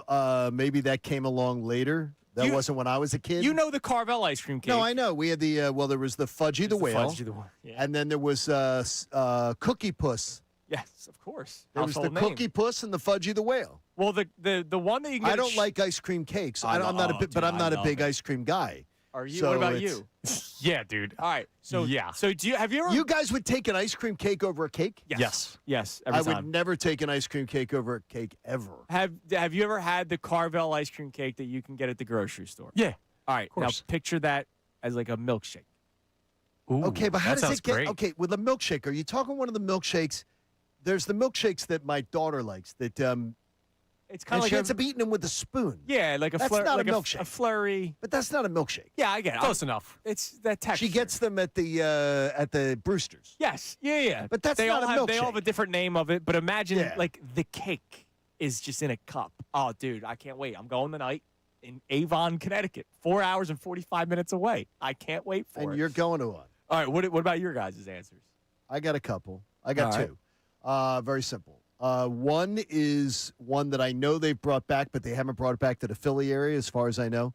The old school Pizza Hut, Yes. That's a great pick. where we used to have one right in Bryn Mawr, right near Danny, retired Chief Dan's firehouse. There used to be the Pizza Hut where you could go to the old school Pizza Hut and have the buffet. Oh, it was awesome. You had a Pizza Hut buffet. You paid $3.99, and you had a drink and a buffet, all you can eat pizza and lunch. I love that. I mean, Connor would have put them out. He would have housed it. That's what But what CC started doing. but the right? big Couple one years ago. But the big one I have is when there's certain brands like Q-Tip, Yeah. where you just every single ear cleaning device is a Q-Tip or a Kleenex. Yes. Every single device is. Well, there's one thing that is always called this that isn't this, and you guys have never played it. Putt-putt. Putt-putt was an actual thing. Putt-putt was an actual place on McDade Boulevard, and it wasn't just McDade Boulevard. It was all over the country. Oh, They really? used to have miniature golf courses that were called putt-putt. So it was like a chain It was a chain. of mini golf. And they were mini golf, and we're talking top quality putt-putt. And it was putt-putt. So now you hear people say, let's go play putt-putt. That's like saying it's a disgrace to call some of these miniature golf courses putt-putts. All right. And There it was is competitive. There is a putt-putt in Clifton Heights. Wait a minute. There used to be one. Putt-putt Fun Center in Clifton Heights. I dude. don't know if it's the real one. There used to be one at the Bazaar. The Bazaar of all nationalities, as we used to call it. The Bazaar of all nations. Okay. They destroyed that place. I think they tore it down. I don't know what it was built on, toxic waste dump or something. But we used to hang out there it was there. Founded in 1954 in Fayetteville, North Carolina. Putt-putt. And this is a part. So in Clifton Heights, John, this is why we're doing this today. Yes. You can go to the actual putt-putt. I went to, let's just say, took a couple young in dating life. Yeah, dude. Date night at Putt-Putt. That's a strong move. It was a nice dating night thing. Yeah. Putt-putt Miniature was cool. golf is a good. Christy and I did that I a think I couple kicked times. Joe's ass at. I think I kicked Joe's ass at putt-putt quite a few times. My buddy Joe. But he would he'll claim he beat mine. But it was a fun time. You could go, but like that's where like people hung out at the McDade Boulevard putt-putt. Bad date spot. At Why? least for me. The last time Because you would talk smack. I won by like 16 strokes the last time I went on a putt-putt date. All right, before you go, do you want to make a trip over to Clifton Heights? I Go would to the putt-putt? I'll tell you. I want to know if it's the same one. It can't be the same one I played because I don't believe it exists. Literally, their whole website is about that. This is a part of the franchise. This is Really? from the putt-putt franchise. That's what I was telling you. can't This is a believe it because I putt-putt know they franchise. tore down the Bazaar. Yeah. So someone from Delco will tell me whether this is the same one that I played when I was. Bro, this place is a part of the teenager. Professional Putters Yes, Association. this is where the That's real huge. the real PPA. Connor, there used to be on ESPN every year Yeah, I remember. the yeah. putt-putt championships, and the McDade Boulevard and everything like that was part of it. Like, it was a tour. Well, It's not we're, like- we're going to Clifton Heights, baby. I'm telling you, it's fun. It's a All lot right, of fun. Connor, what's your answer? And then we'll get some answer on the. I want answers on the text line, YouTube, and By the and way, I'm going to calls. be pissed off if this is the original putt-putt that I've been home for 6 years and I didn't know that it existed. And this is why we're doing this segment right before you leave. All right, real quick before you get your answer, I don't want to make Frank wait anymore. Frank, we're also talking about bad contracts, disappointing contracts, where you were really excited when it wasn't like, man, that was a bad contract, and then it ended up being bad. This was a great move. I love this move, and then it ended up being bad. Frank in South Philly, what do you got, Frank?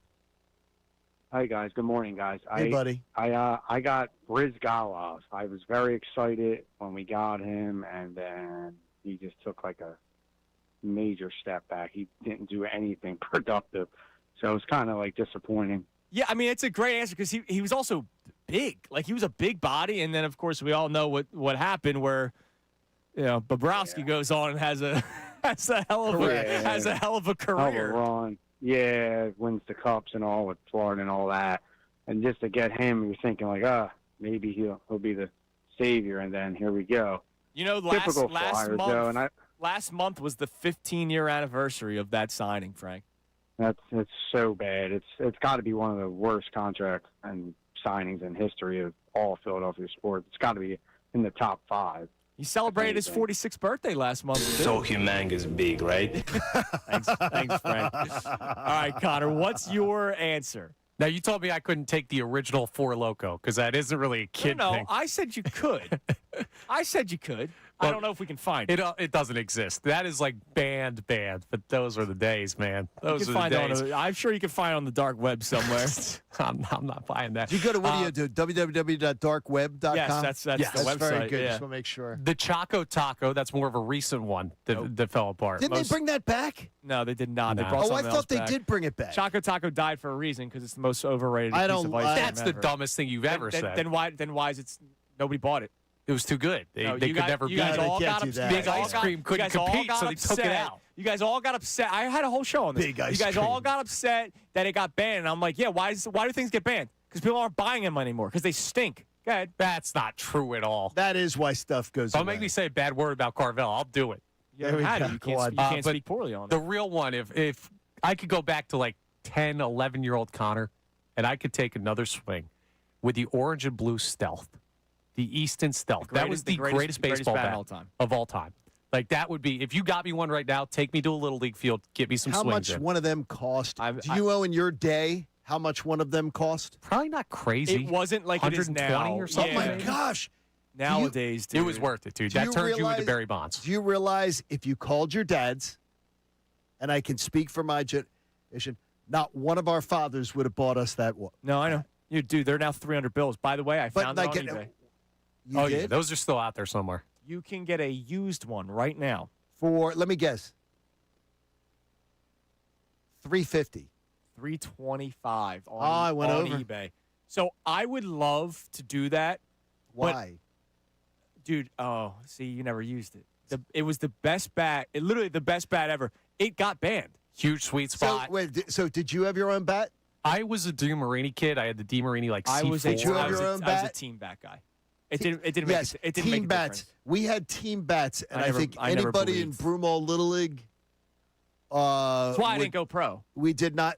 I don't remember any kid that had their own bat in Broomall Little League. Yeah, nowadays it's everybody. T-ball, everybody's got their own bat. It's ridiculous. Like it's yes, exactly, and monogram bat bags and their little sliding gloves. Yeah. This orange bat is why there's new composite metal bat. Like this bat, like is tragic. Kids died. I went and looked last time I was at Dick's Sporting Goods at the bats. Oh, they're $4 bills now. And the little league shoes. That parents are buying their kid little league shoes that are $80 and $90, and I'm like, this is ridiculous. Brother, do you know that a wooden bat is like $100 Oh my gosh, nowadays? it's incredible. And no, men's leagues, there's guys that are they were breaking- cheaper.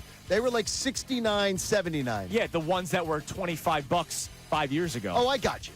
Crazy, but I mean, it's dude. crazy. Crazy. All right, That's coming wild. Up, Boy, coming it up does next, bring back the memories, though, doesn't it? we have a confirmation on putt-putt.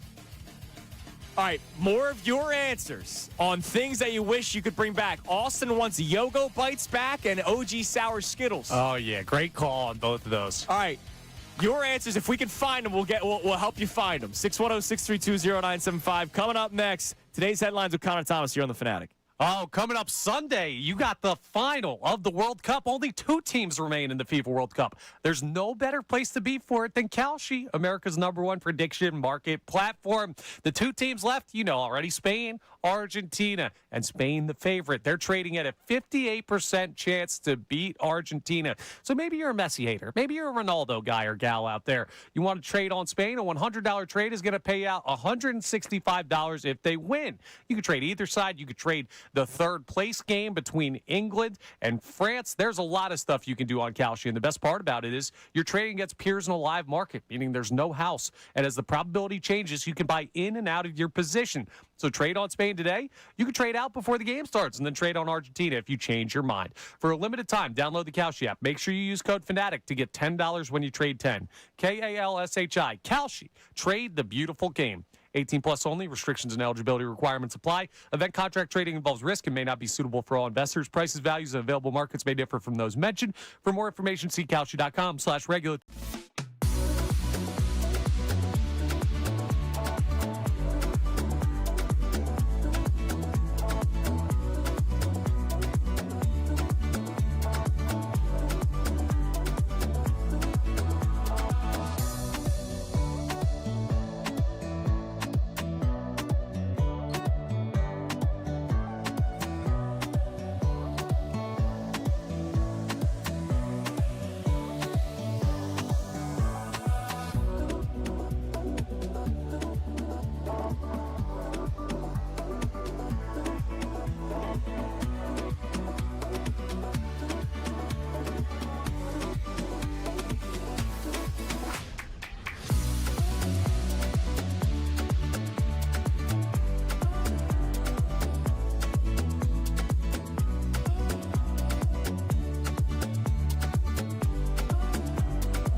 All right, 7:48 here on Kincade Salciunas, 97.5 The Fanatic. If it is still open, before you leave, John. Want to play it? Yeah. You, me, Connor, Sean, and Austin, post-show outing. I would love to play it. Post-show outing. I'll treat. No. Loser buy. We'll do something. Winner gets something. Let's do fine. Whoever comes dead last buys beer, something like that. We're going to do something like that before you leave. It's 30 minutes from here. 30 minutes. Oh, no, it's not even 30. Yeah, so we're doing this, the putt-putt. We're making your dreams come true before you get out of here. Michael in Delco is confirming that it still exists. What's up, Michael? Hey, good morning, fellas. How are you? Good. How you doing, Michael? It's the same one that I went to like as a kid and in high school. It is. It's an official putt-putt. It is where, I don't know if you remember on Baltimore Pike, there used to be a Modell's. Oh, yeah, absolutely. Right, I went to that Modell's everything, yes. It's right kind of behind and next to where that Modell's used to be. Wasn't Burlington really close by? Yes, there was a Burlington on that corner. That is now a Super Wawa. And the bazaar of all nationalities was down there. Are you too young for the bazaar?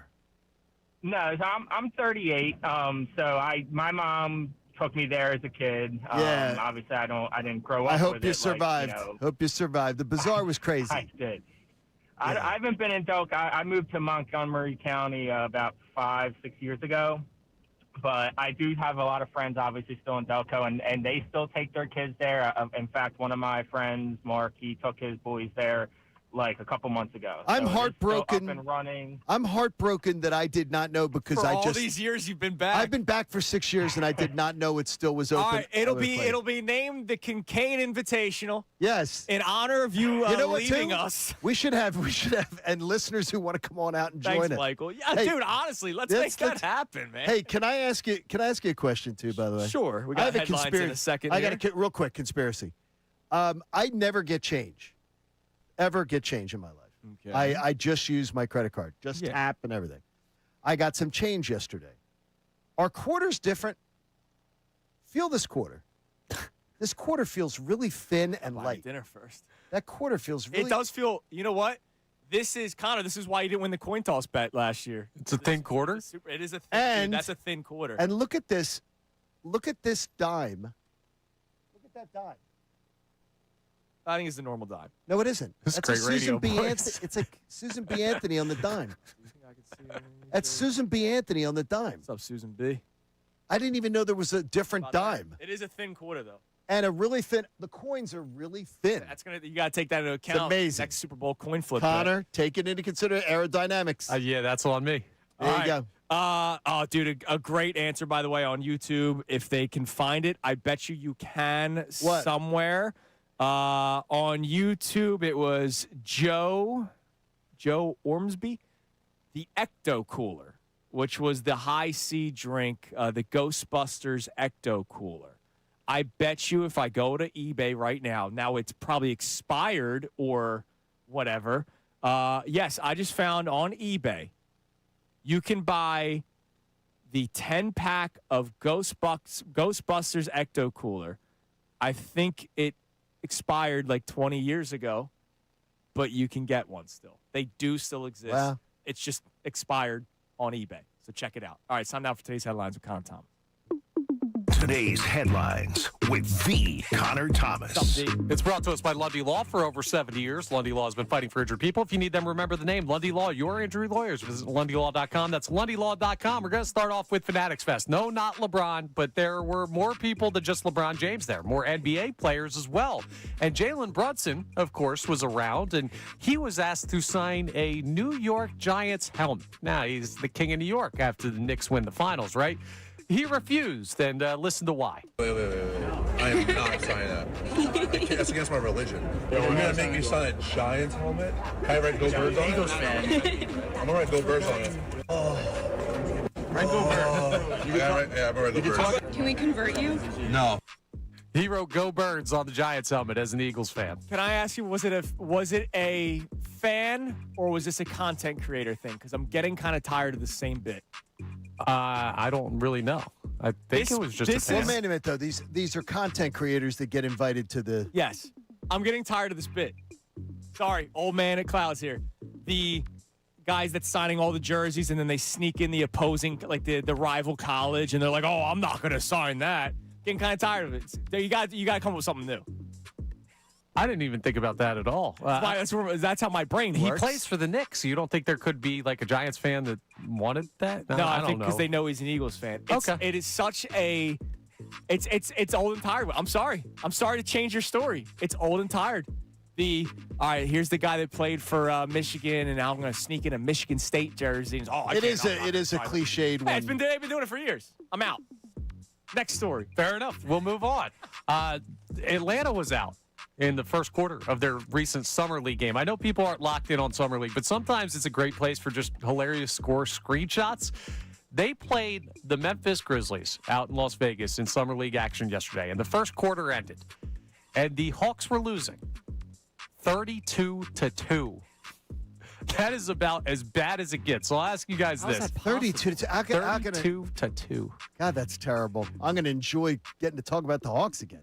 If that happened to the Sixers, I know we're not zoned in on Summer League, but would there be part of you like, no, what the hell are you doing? No, because it's Summer League. Because the guy that's going to be playing in Europe does nothing for me. Right. I told you that when you were like, Summer League action tonight, I was like, okay. I do like it when Janai Broom's dropping 20 and 10. Good, because he's 5 years older than everybody else. I hope he's dropping 20 and 10. I do like it when I hear Sean Rodman do updates and he says the Summer Sixers. I like that. He calls them the Summer Sixers, and I like that. But it's going rough for them out there. The final 96-64 the Summer in Hawks. favor I've of Memphis. poo-pooed both stories today. Yeah, you really have. I'm sorry. I poo-pooed the signing of the helmet, and I poo-pooed Summer League action. Well, that fits perfectly with the last thing that we're going to get into, because we haven't talked about the poo-poo that's been going around the nation lately. Oh, yeah. Oh, yes. Yeah, no, we just haven't mentioned this, got but to the bottom of it. I think everybody knows there's a diarrhea outbreak going on right now. Sure is. The lettuce is making people very sick. John wasn't feeling well the other day. I was like, are you sure it's not the And it wasn't that, though. I just want to give you guys the floor to talk about maybe a PSA, what you should do. I want to hear from you guys on this. Well, don't eat, try to avoid junk food. Probably.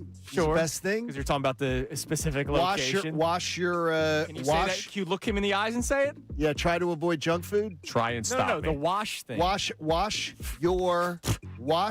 if you go and get any kind of produce, wash This your is produce. what we're This is He does not do this. Oh man, if my body's not strong enough to beat whatever's, that's what you said. Your words. You said that. Connor, those words came out of your mouth. Yeah, Connor, guess it's what? dumb. This will pass without me getting explosive diarrhea because I'm built different. You're not built Dude, different. if you Somebody bring me some lettuce honestly, now. I don't think I'd feel bad for you. I'll be fine. If you had the explosive diarrhea for 6 weeks, I don't think I'd feel bad for you because you mocked me for cleaning my apple one. Oh, it's soft. It is. I mean, seriously, you got to worry about this because, unfortunately, the people who pick your produce may not have washed their hands. By the way, he's also the guy that said he taste tests grapes at grocery Which is so stores. disgusting. So you're touching other people's food, bro. Which is so My disgusting. hands are clean. It's terrible. Listen, By the way, I feel great. I would like to thank Dennis, one of our listeners. Yes. He said that is not a Susan B. Anthony dime. It is a Liberty dime, and it is pure silver. Oh, so it's And worth he more said than it's 10 worth. cents. He says it's probably worth between $4 and $6. There you go. That's And a raise. That's a raise. He goes. Why did somebody throw that away? It's a collector. How about So that? there it is. And I just looked it up, and it is. You just went up 500%. So there it goes. So somebody threw that in. All right, coming up next. More of your answers on if you could try something one more time from your childhood, what would it be? We already found John Kincaid's putt-putt. That is amazing. And it's 30 minutes from By here. the way, Jim Antes, he did many date nights at the putt-putt, too. It's a great place. Oh, Mopar chimes in with RC Cola money caps. I don't know about the money cap, but when I was in Stroudsburg, I found glass bottled RC Cola. Wow. At a store. So RC. Mopar, next time I randomly go to Stroudsburg, PA, I'll Do you buy have to drink some. the RC Cola, though? Hell yeah, you do, man. It's delicious. All right, coming up next, you said something earlier today without knowing that we were going to get into this in the 8 o'clock hour. Are you tired of the LeBron talk? I can't get enough of it. It's Kincade Salciunas, 97.5 The Fanatic. Now on 97.5 The Fanatic Sports Update. A big injury for the bullpen. I'm Connor Thomas, and the Phillies had a really tough start to their second half yesterday. Not only did they lose the Mets 4-1 last night, but it was announced that Brad Keller would miss the rest of the season with a torn UCL. We'll hear from him in a second. But Aaron Nola went 6 innings, allowing 3 home runs, and what was an all-right start for him. But Trey Turner's solo homer was the only offense for the Phillies yesterday. So they weren't great on the field. And off the field, the bullpen had a big loss. Keller talked about how the injury happened and where it leaves him. I don't really recall like a pitch or anything like that, so it's kind of really strange. And just woke up the next morning, it was stiff, and went and got an MRI first on the Monday. The All-Star break and showed this, so it's pretty surprising news for sure. The Phils have the day off today. They'll play Game 2 against the Mets tomorrow afternoon with the trade deadline just over 2 weeks away. Now bullpen becomes even more of a need for them. LeBron James' Fanatic Fest appearance came and went yesterday. No decision on his next team. It does sound like we're getting closer to an announcement, but we'll be watching that closely. The Flyers' full schedule for 2026-27 was released yesterday, and the Sixers face the Bucks tomorrow in their next Summer League game. Tim Saunders, radio voice of the Flyers, will join us at 8:30 to talk about the schedule release. Anthony Sanfilippo of On Pattison joins us at 9:05 to talk about the Phils and the injury to Keller. This update's brought to you by Allstate. Some people just know the best rate for you is a rate based on you. With Allstate, not one based on anyone else. Visit Allstate.com or call for a quote today. You're in good hands with Allstate. I'm Connor Thomas on the home of the Sixers, Flyers, and Union. 97.5 The Fanatic and the Fanatic app.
Now back to Kincade and Salciunas, 97.5 The Fanatic and the Fanatic app. All right, it's 8:02 here on Kincade and Salciunas, 97.5 The Fanatic. It is a lighthearted Friday. Complaining about the Phillies, but to make it feel better, we're going back to our childhood, and we're trying to find things. Well, this was based on what, again? All right, so if you're just tuning in, I am going up to Connecticut today. After the show, I'm driving home, getting in the car with my wife and son, and we're driving up to Avon, Connecticut, which is 30 minutes north of Bristol.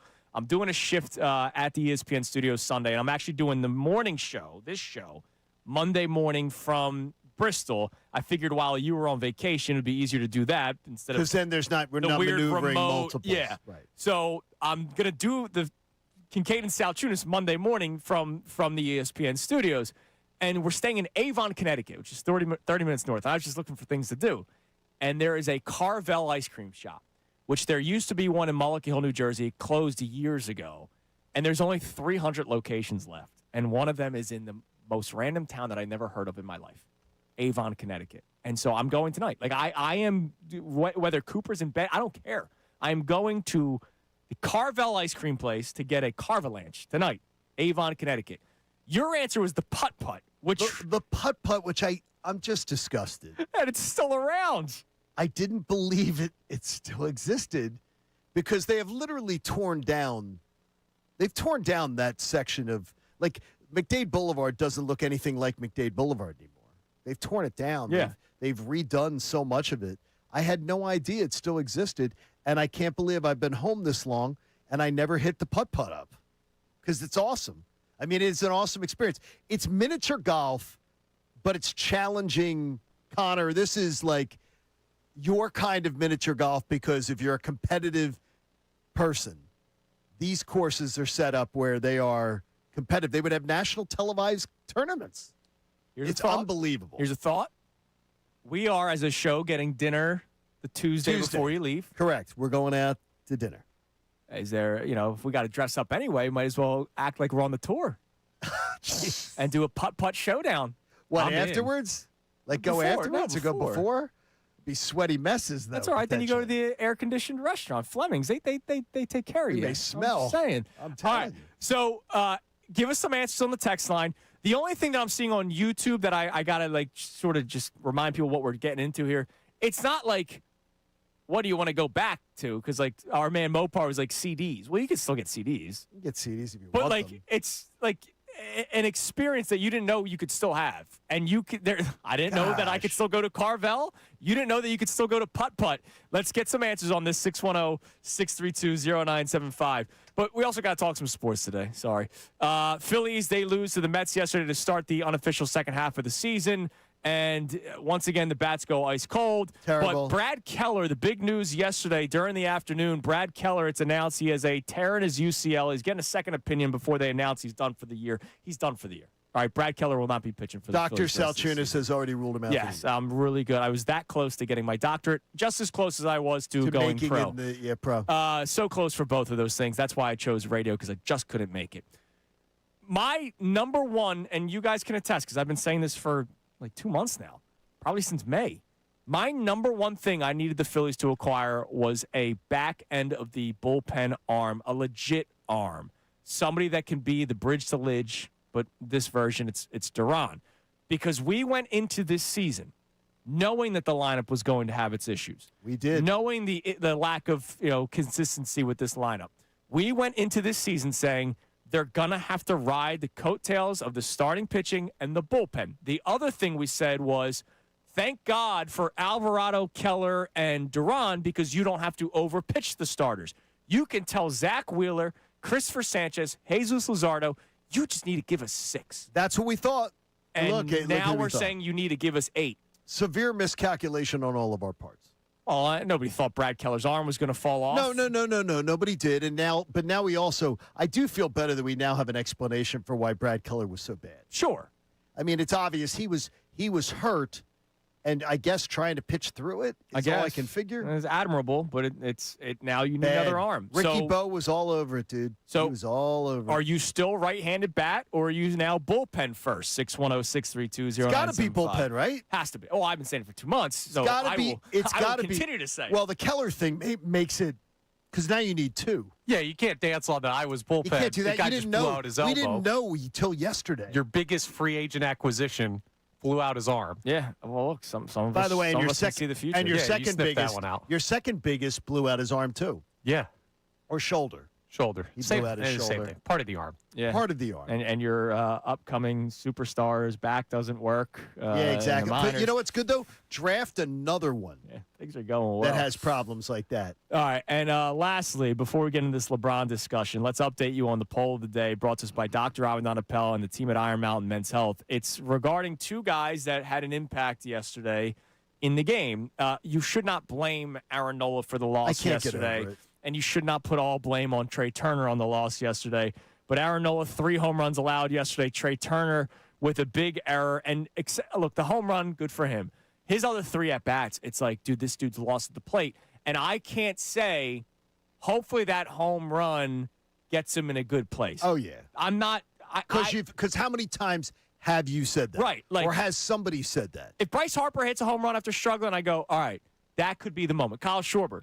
We saw Kyle Schwarber go like 0 for 19. He hit a home run. And then Schwarber terrorizes a team for 4 days. I don't see Trey Turner doing that. And so we have a poll right now brought to us by Doc Drive on Appel. What do you got, Connor? Which Phillies player has a worse contract, Aaron Nola or Trey Turner? 59% of responders are saying Aaron Nola, 41% Trey Turner. Wow. 1 day a week versus 6 or 7. I don't get it. I don't get because it. Trey Turner gives you something. No, he does. He gives you a terrible. Not this year. Gives you he's arguably the worst shortstop in the game, defensively. Defensively, right. So half of his job, he is horrendous at. Okay, 100% of Nola's job, he's not good at. And he's not though. Like again, 5 of the last 6 times he's taken to the mound. Quality start yesterday, He's given you man. a chance to. He's given his team a chance to win if they went out and could competently do their jobs. Yeah, but they can't. The Trey Turner batting title last year, even if you want to say like, oh, well, it was a it was a bad. He it was hit a bad 300, year. Like period. that would be like Aaron Nola having a 2.2 ERA.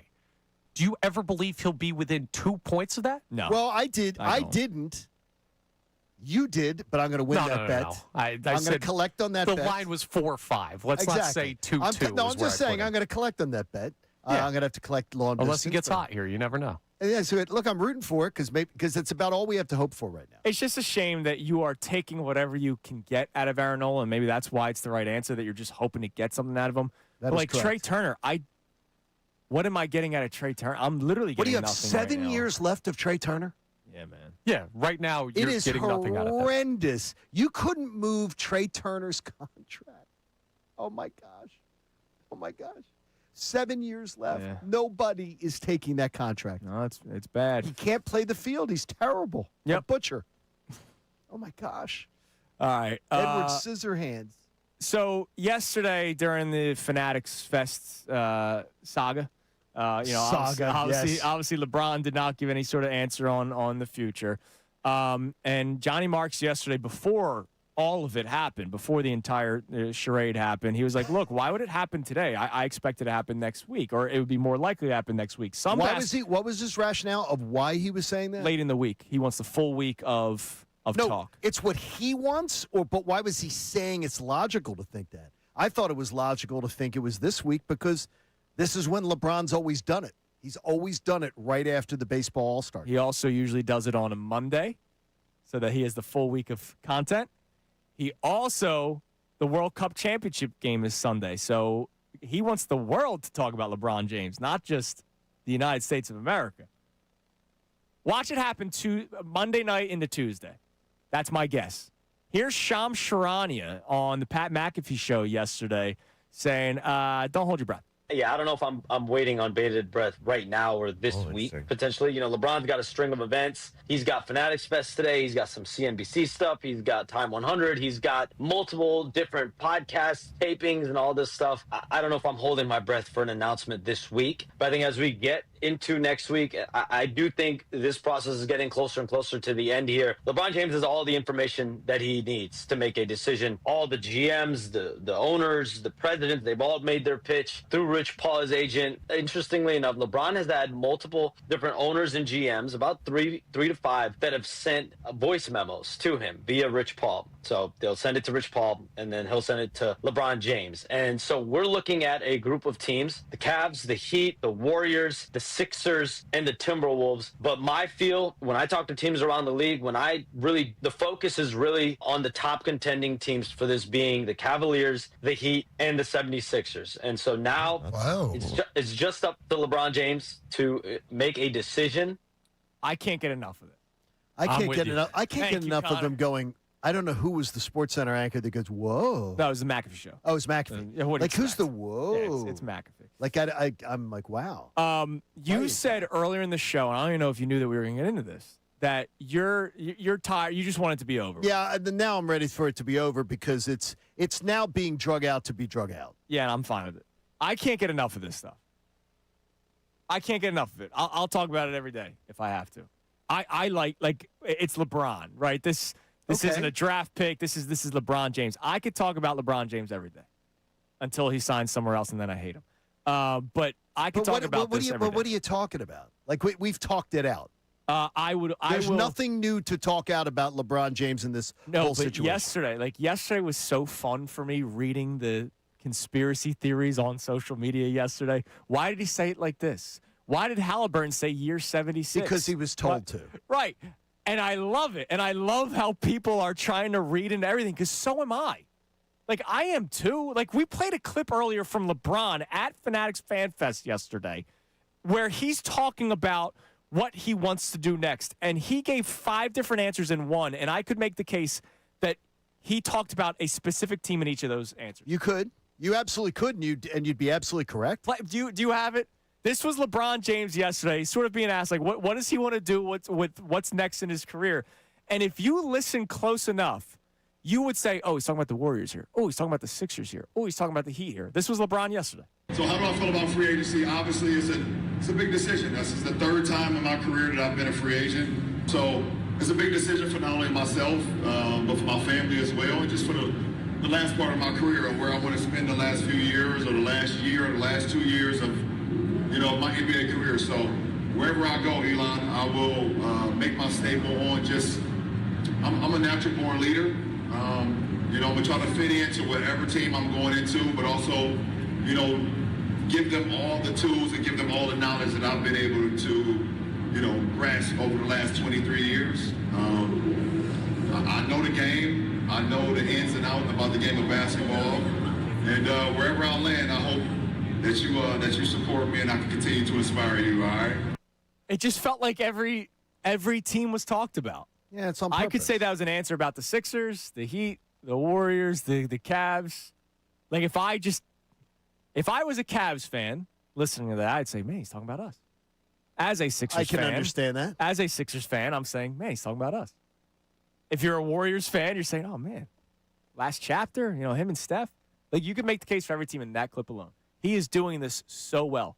And look at us talking about it at 8:15 in the morning again here on Kincade Salciunas. It's amazing. All right. What do we got on the Davis Honda text line? All right. Do you want more of the nostalgia ones? Yes, please, because I want to help people. Like, if we can find these things, like how you did not know putt-putt still existed. I'm so disappointed. And we are now going to go. 2 weeks from now, we are going to go. I want to help people out with this. What do we got? Well, you're going to be doing a lot of Googling because we have no less than 5,000 text messages on random things. That's fine. I have nothing else to do in my life. Oh, okay. I wish they'd bring back the Peanut Lovers Chex Mix. That's Joe from Berlin. All right. Peanut Lovers Chex Mix. Look, they might not be able to bring it back, but I bet you I can find a bag of Peanuts Lovers Chex Mix on eBay somewhere. It's just whether or not but you how want to old would it be, dude? Yeah, you can find stuff like that, but how it might be from 4 years ago. You're buying expired stuff, and that might happen. Like, would you try it? No, Connor would. No, I'm not eating. I don't do the expired food.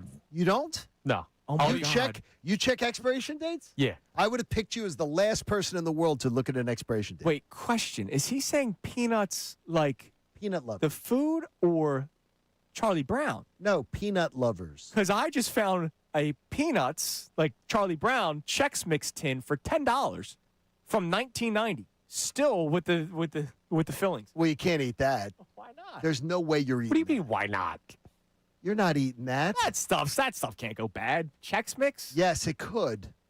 It could. I still use seasoning from like 15 years ago. You told me there's little bugs in there. And there's probably boll weevils in it. Right, or weevils. I forget what they're called. What else we got? There's these little bugs that come in. The Sprite Remix, somebody brings up. They wish that people would bring back. The Sprite Remix? Yeah, Sprite Remix. It used to be a flavor of Sprite. I bet you can find it. So Vault was one of my favorite sodas. It was so bad for you, dude. Horrible. I loved Vault. Vault. It was like a mixture of a soda and an energy drink in one. Was it causing people to die? Was it one of those? No, probably put a hole in your stomach. It wasn't the Panera lemonade. What was it?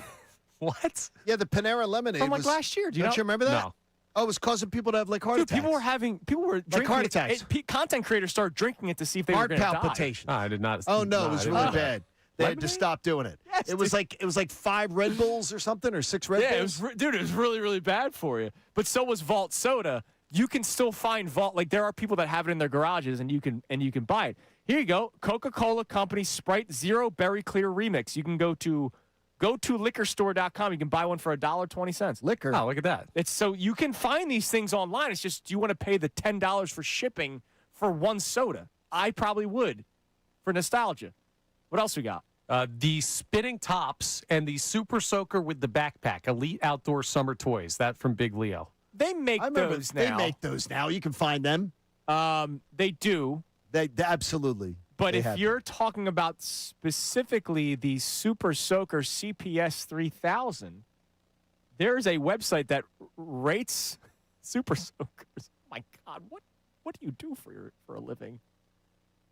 This is hilarious. The time that people have out there, it's fantastic. All right, quick shout out to a milestone birthday in our listener audience. Now, Steve will be our waiter on Tuesday, the 28th, when we go out to dinner. Yes. But Steve at Fleming's in Radnor, he's great. But his mother-in-law, Claire Fay, is celebrating her 100th birthday on Sunday. That's awesome. Claire is a strong, amazing woman, still with her mind, still with her absolute energy, and has many times been able to listen to Kincade Salciunas. Oh, I love that. The Fanatic.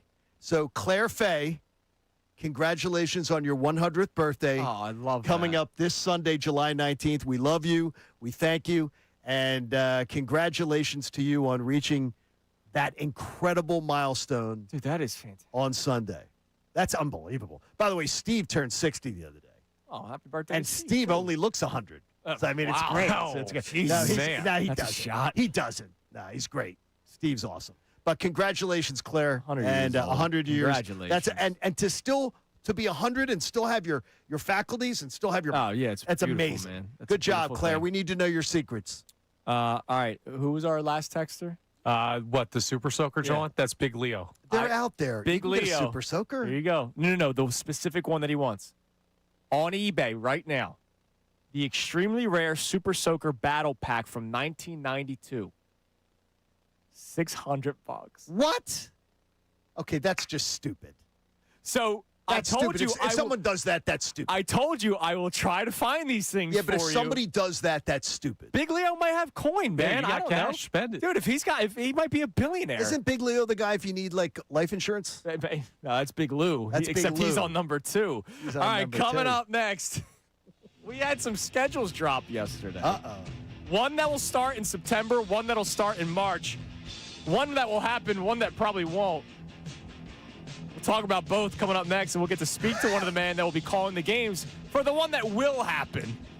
Tim Saunders joins us next. Kincade Salciunas 97.5, The Fanatic. All right, let's talk about that FanDuel Sportsbook app. On the biggest stage in the world, FanDuel, in partnership with Valley Forge, is changing the game because sometimes your player gets subbed off and your bet goes with them. Well, not anymore. With FanDuel Super Sub, if your player is subbed out, your bet stays in. That's right. Your player leaves the match, but your bet continues on with the substitute. The odds stay the same. So, I don't know what odds stay the same. I don't know what the anytime bet is for Messi to score a goal, but if he came off the pitch, the guy that goes in, it's still the original odds with Messi. But the bet stays alive. You get a little bit of an insurance policy there. Just visit FanDuel.com/local to get started now. That's FanDuel.com/local. Let there be goals this summer on FanDuel. You got to be 21 plus and present in Pennsylvania. Gambling problem? Call 1-800-GAMBLER. Now on 97.5 The Fanatic Sports Update. More needs at the deadline. I'm Connor Thomas, and that's what the Phillies found out about yesterday, not just because they started off their second half by losing to the Mets 4-1 last night. Nola, 6 innings worth of work, allowed 3 homers in his start. Trey Turner's solo home run in the 8th inning was the only offense for the Phillies, but the real blow was Brad Keller's injury news. He has a torn UCL. He'll miss the remainder of the season. He talked about it yesterday with the media. Yeah, it was really, really weird. Just felt good through my rehab process with my forearm. Felt good in that outing in Cincinnati. Next day woke up and it was just like really sore and just didn't really progress from there.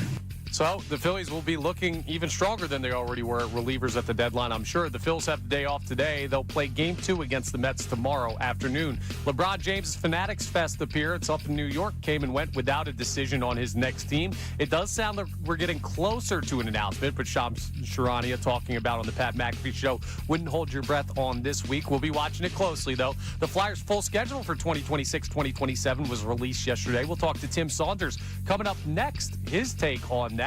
The Sixers face the Bucks tomorrow in their next summer league game. Anthony Sanfilippo of On Pattison will also join us at 9:05.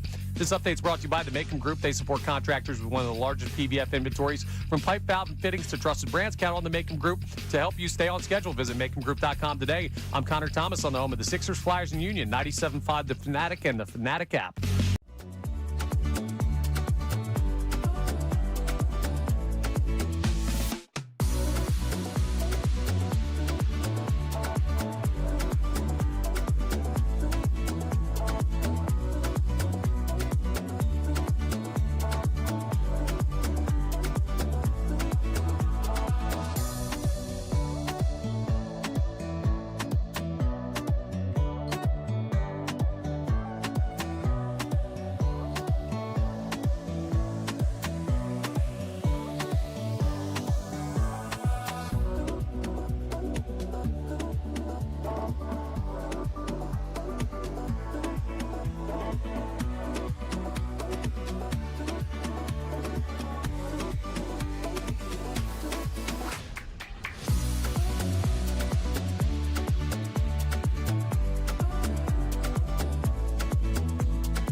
YouTube.com/97.5 The Fanatic Philadelphia. More of Kincade and Salciunas coming your way now. All right, it's 8:30 here on Kincade and Salciunas 97.5 The Fanatic. One of our secondary topics today is if you could do something, try something, find something from your childhood, we will try to help you.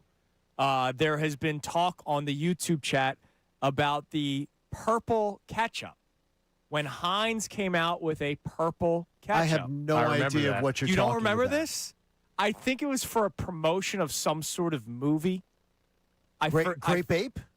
I forget exactly what it was. Yeah, it was like a 90s, early 2000s thing, though. I found it. Jordan was one of the people that chimed in about it on our YouTube chat. Don't eat it. I found an unopened Heinz Easy Squirt Funky Purple Ketchup on eBay for $145. What was it? Okay, somebody in our audience knows why they made the purple ketchup. Part of me thinks Shrek, but he was green, so I don't know. Shrek was green. He wasn't purple. I'm trying to remember what it was for, but it was somebody some in sort the of audience will answer this within a minute. I guarantee it. That's that's incredible. Yeah, so it's still there. Just to target kids because falling sales. By the way, there used they wanted to boost. Really?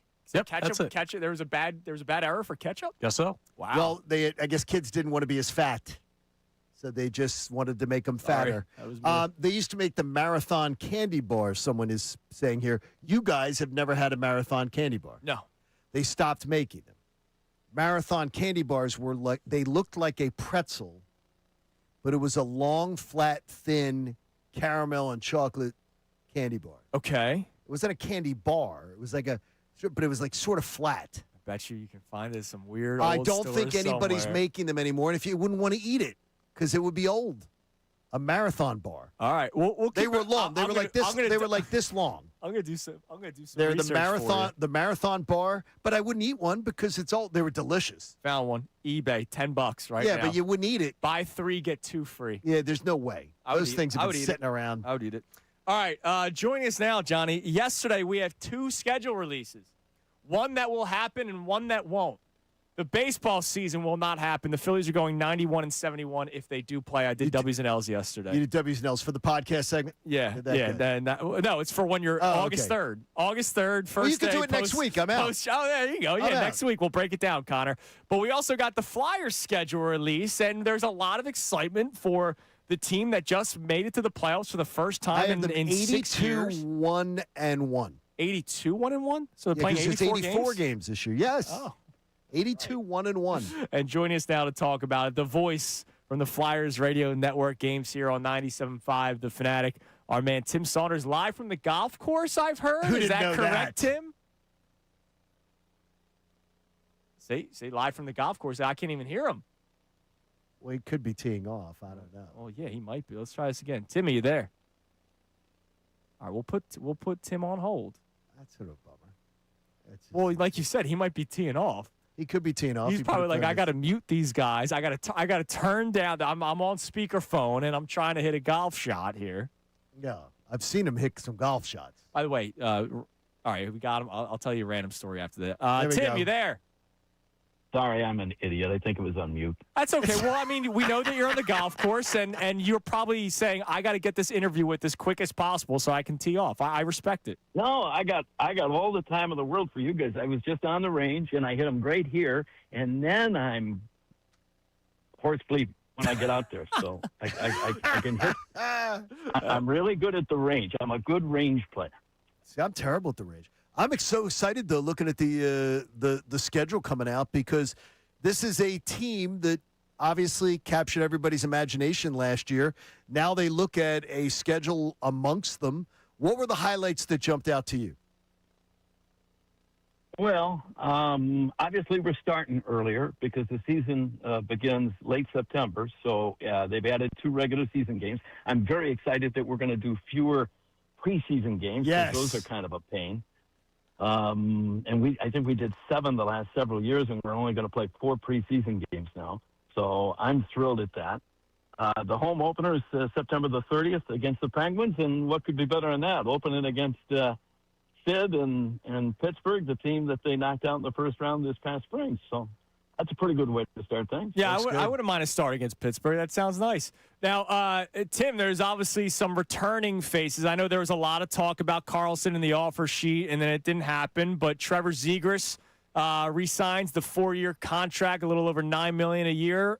You had your chances to talk to him throughout the course of the season. He played really well for the Flyers. What'd you make of the contract? And tell us a little bit more about the person who Trevor Zegras is. Well, to be honest with you, I had my, I wouldn't say doubts, but apprehensions, because I didn't know Trevor before he got here, and kind of billed as an offensive guy with flair, kind of an individual, and that could be problematic in our sport, but that wasn't at all the case. He was a great fit, good guy to have around the dressing room. The other guys just gravitate to him.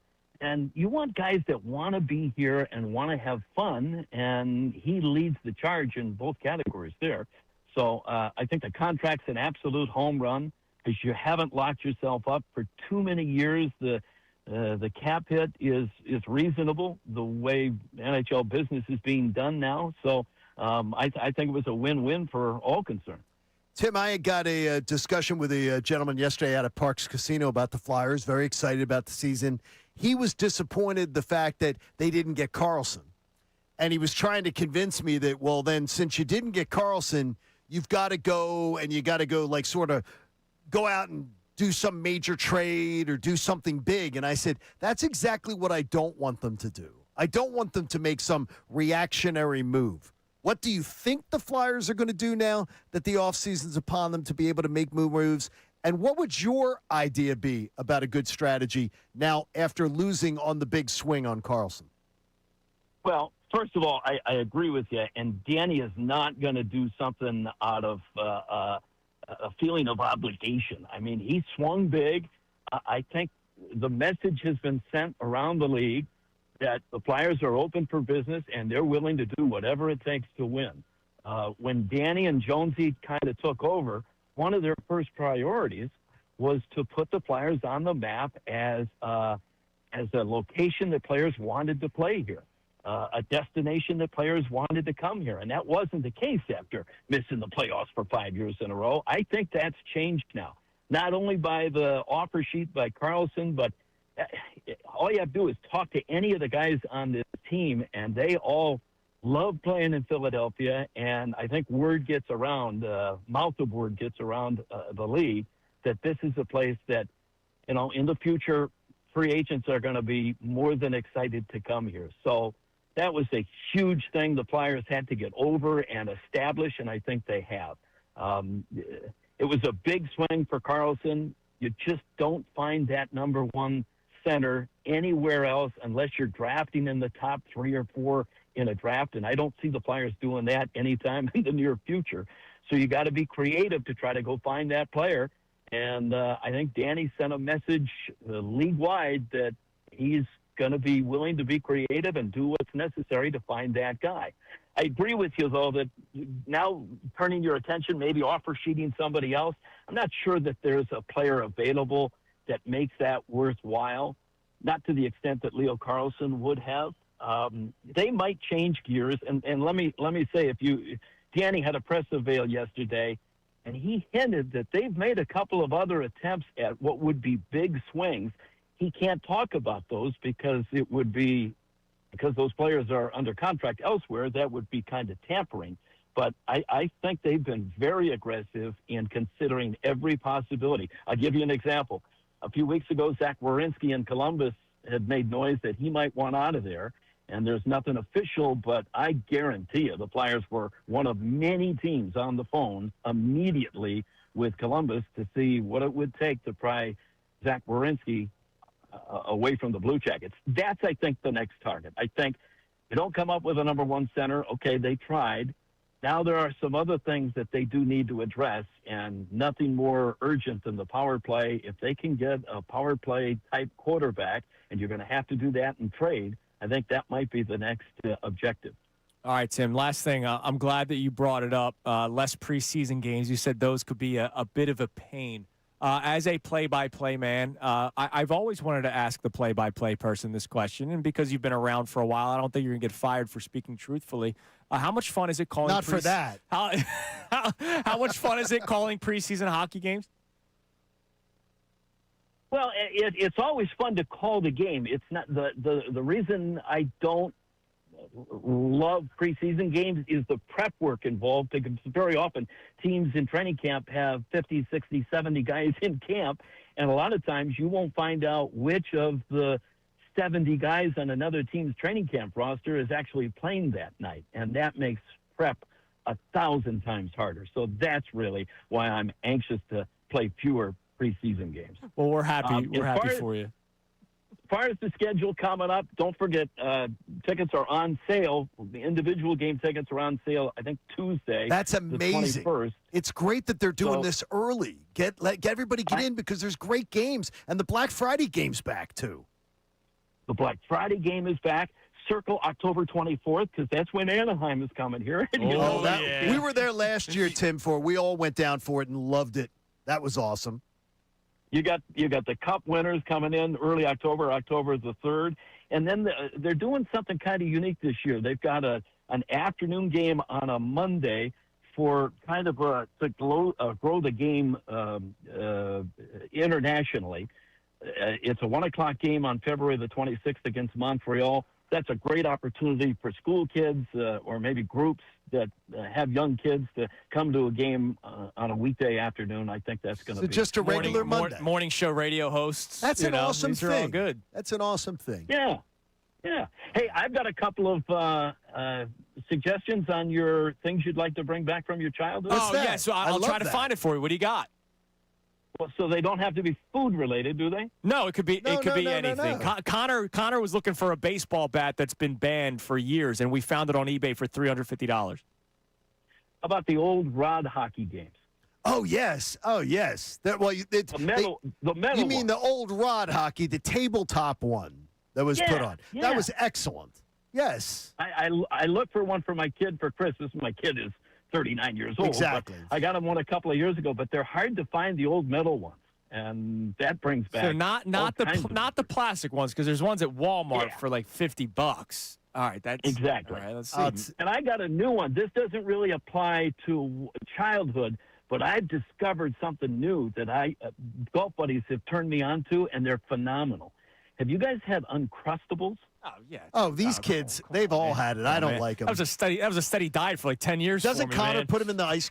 Don't you put them in ice, Connor? I put them in the freezer. Well, you guys do you that. buy them. They're frozen when you buy them, and you stick them in your golf bag, and you get out. By the time you're out on the golf course, they are thawed out. They're phenomenal. See, this is. I'm glad that you discovered Uncrustables recently. That's big. Love you, Tim. And Those aren't new, right? I'm no, way they're behind not the new. times. That's really No, they're something not that's new. been around forever. By the way, real quick, Tim, mancavegame.com. I found a metal steel rod hockey for $130. That's not bad. Mancavegame.com. Who are the two teams? Because you got to have a flyer. I think it's just generic red jersey versus white jersey. They used to have the stickers, though, you could put on them. Like you would get the stickers. I don't see stickers included. Oh, boy. There is one bonus team included, but it's just colors. There you go. But there you go. I had one as a kid that was Flyers Red Wings, and of course I grew up in Detroit. So, and the Flyers were kind of my adopted team because they were always good in my childhood, and the Red Wings sucked. So they became my adopted team back in the 70s. I'm going to see our mutual friend Darren Elliott out in Vegas in a couple weeks. I'll say hello for you. Oh, please do. I've known Darren for 35 years. Absolutely. You're the man, Tim. Hit him straight today. Thanks. All right? See you, Tim. I don't know why I'd start now. Yeah, you're the man. There he is, Tim Saunders, live from the golf course. Real quick story. Years ago, the best. Mike Vick was coming on with, I think it was with Rob and Harry at the time. And Vic agreed to coming on, and he goes, I call him. He goes, "Oh my God, I'm sorry, I forgot. It happens, right?" I go, "That's all right, man. Like, can you still do it?" He goes, "Yeah, I'm about to tee off though. I'm about to reach a par 3." All right, so he's live on the air. Don't tell me. And he goes, I told Harry because Harry's a big golf fan, so I'm like, "Hey, he's on a par, like, play it up a little bit." So Harry goes, "Hey, Mike, I heard you're on a par 3. What club are you using?" He goes, 7-iron, wind's blowing. Hold on a second. Let me hit it. He puts the phone next to the golf ball, and you hear the whack. And then he goes, "Ah, looks good." And he picks up the phone. And he goes, "Yeah, I'm about like 2 feet from the hole." So, and then he went right back to talking about like Carson Wentz or whatever it was. He's turned into a hell of a golfer. Yeah, but Mike's a great athlete. Yeah. So, some of us can relate. Mike's incredible. All right, coming up next. More of your answers on things that we could try to find. We found one for Tim Saunders. How about that? Another check. I got another Tim one. Found about Uncrustables. Yeah. I told you my dad's story about Twisted Teas. He found those like 2 years ago. Thought they were brand new. It was hysterical. Come on, Pop. There is another point for the streaming haters. Oh, Nothing like people saying no one wants this, and it actually comes true. It's Kincade Salciunas, 97.5 The Fanatic. Oh, you got to check out baseball season on Kalshi because it's back in swing now with the All-Star break over, and there's no better place to be for the rest of the baseball season than Kalshi, America's #1 prediction market platform. You can trade on futures, like who's going to win it all, or you can trade on individual games as well. So for tomorrow's matchup, Philadelphia currently trading at a 61% chance to beat New York, meaning a $100 trade pays out over 150 bones. You can get a nice little payout there, and you can also see Philadelphia take down a rival. It's a win-win. On Kalshi, you're trading against peers in a live market, meaning there's no house, and as the probability changes, you can buy in and out of your position. For a limited time, download the Kalshi app. Make sure you use code FANATIC to get $10 when you trade 10. Kalshi. Kalshi. It's not just soccer. It's not just baseball. Trade on anything. 18 plus only. Restrictions and eligibility requirements apply. Event contract trading involves risk and may not be suitable for all investors. Prices, values, and available markets may differ from those mentioned. For more information, see Kalshi.com/regulatory. Not only can you listen to The Fanatic, but you can also watch on 97.5 The Fanatic's YouTube channel.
Sean Connor, Kincade Salciunas, Philly Sports Talk, 97.5 The Fanatic and the Fanatic app. All right, every once in a while, people say nobody wants this, and then it actually comes to fruition. Did you see the viewership numbers of the Home Run Derby? I did not. Tell me about them. The numbers plummeted. The lowest audience for a Home Run Derby since 2003. I wonder why. Because we're doing whatever we can to do everything streaming. And I understand, like, Netflix did really well with football because it's football, right? Like, people are going to seek out football games. Okay. The Home Run Derby is what it is. It's a very fun skills competition. If you don't have Netflix, are you buying Netflix to watch a Home Run Derby? No, you're not. I don't get it. They paid, I'm sure, a boatload of money. It's the lowest viewership since 23 years in 2003. And the shame of it is, last year, ESPN saw an uptick of like 8% in viewership, which is millions of people, during the Home Run Derby yesterday with the Cal Raleigh and all that kind of stuff. It plummeted this year. I get it. It's the new age and all that kind of stuff, but do they really think that sometimes it might not work? Like, do they ever think that? Like, this could be a negative for us? Okay. And it's the leagues too. This isn't just like Netflix. It's Rob Manfred. It's Major League Baseball saying, yeah, let's sign up. The basketball playoffs, like, if I didn't have a YouTube account that the previous owners of the house had, I wouldn't have been able to watch some of those Sixers playoff games. Okay, it's not going to cost you what I'm saying is it's not going to cost you a ton of money, right? Yeah, but I'm already paying for 7 different subscriptions. You know what I mean? I got the Disney Plus for Coop. I got Amazon for this and something for that. HBO for House of the Dragon. Like, I already have all these things. And at some point, people are going to hit a breaking point. And I think Netflix, a lot of people have Netflix because it's one of the OGs. But, like, are you downloading Netflix to watch a Home Run Derby? No, but do you believe that people are going to hit a saturation point where they just stop watching? I do not.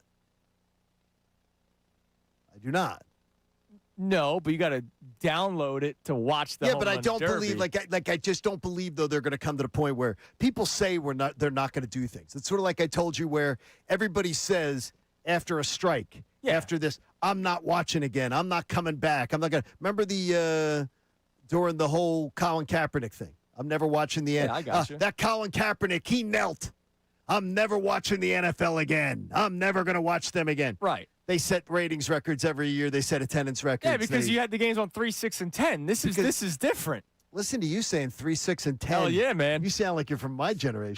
By the way, the All-Star game that everybody said was boring and it was a horrible game, they averaged 8.7 million viewers across Fox, which was an uptick of 21% from last year.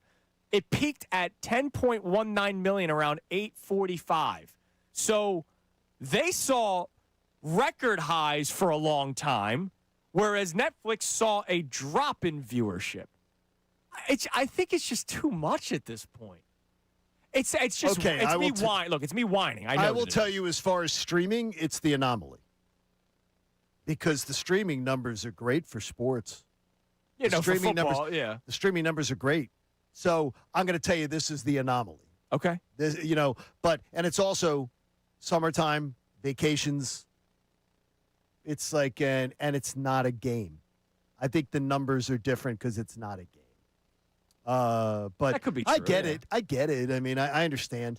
I'm a streaming adopter, I guess, whether it's on my iPad or whether it's on my TV. Like I don't, and I have friends of mine who honestly sound like they're 105. Yes. The way they talk about streaming. Well, that's me. You do not. You do not. You watch your Fairy Tale Dragon show on it. Yeah, but that's not live sports. Those dragons aren't real either. Hey, they could still be somewhere. We just need to They're find real to me, damn it. Yeah.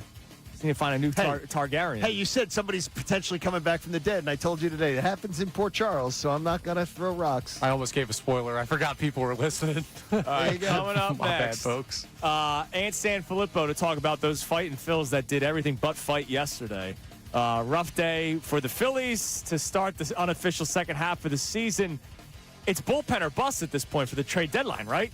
Ant Sanfilippo will join us next. We'll get his answers on something that he would love to try to find from his childhood, and we'll get more of yours. We'll check the text line heavy before we get to Ant, because I want to try to help people out today. It's Kincade Salciunas, 97.5 The Fanatic.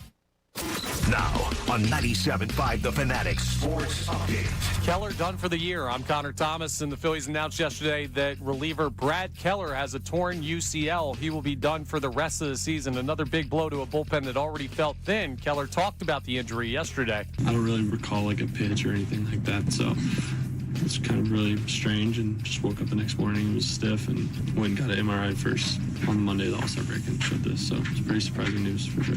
To make matters worse, they also lost to the Mets 4-1 last night. Aaron Nola went 6 innings, allowing 3 home runs. Trey Turner's solo homer was the only offense for the Phillies. They have the day off today. They'll play Game 2 against the Mets tomorrow afternoon, but present on everybody's mind is what do they do at the trade deadline? We'll talk to Anthony Sanfilippo of Vaughn Pattison about that coming up next.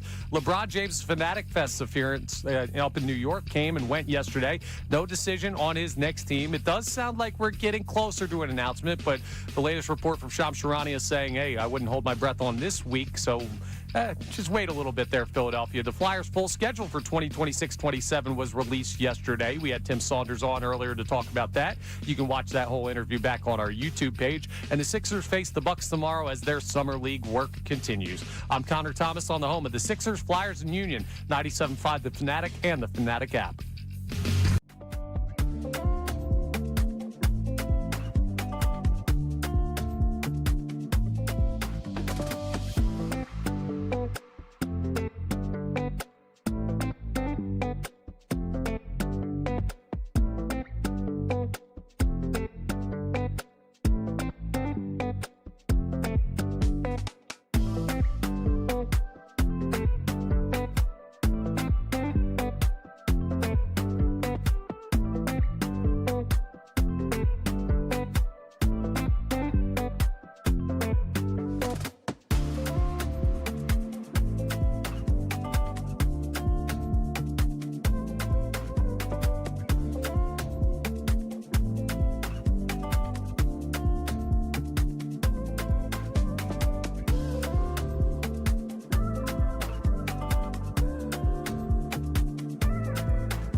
Andrew and John have to say. Don't worry, we will.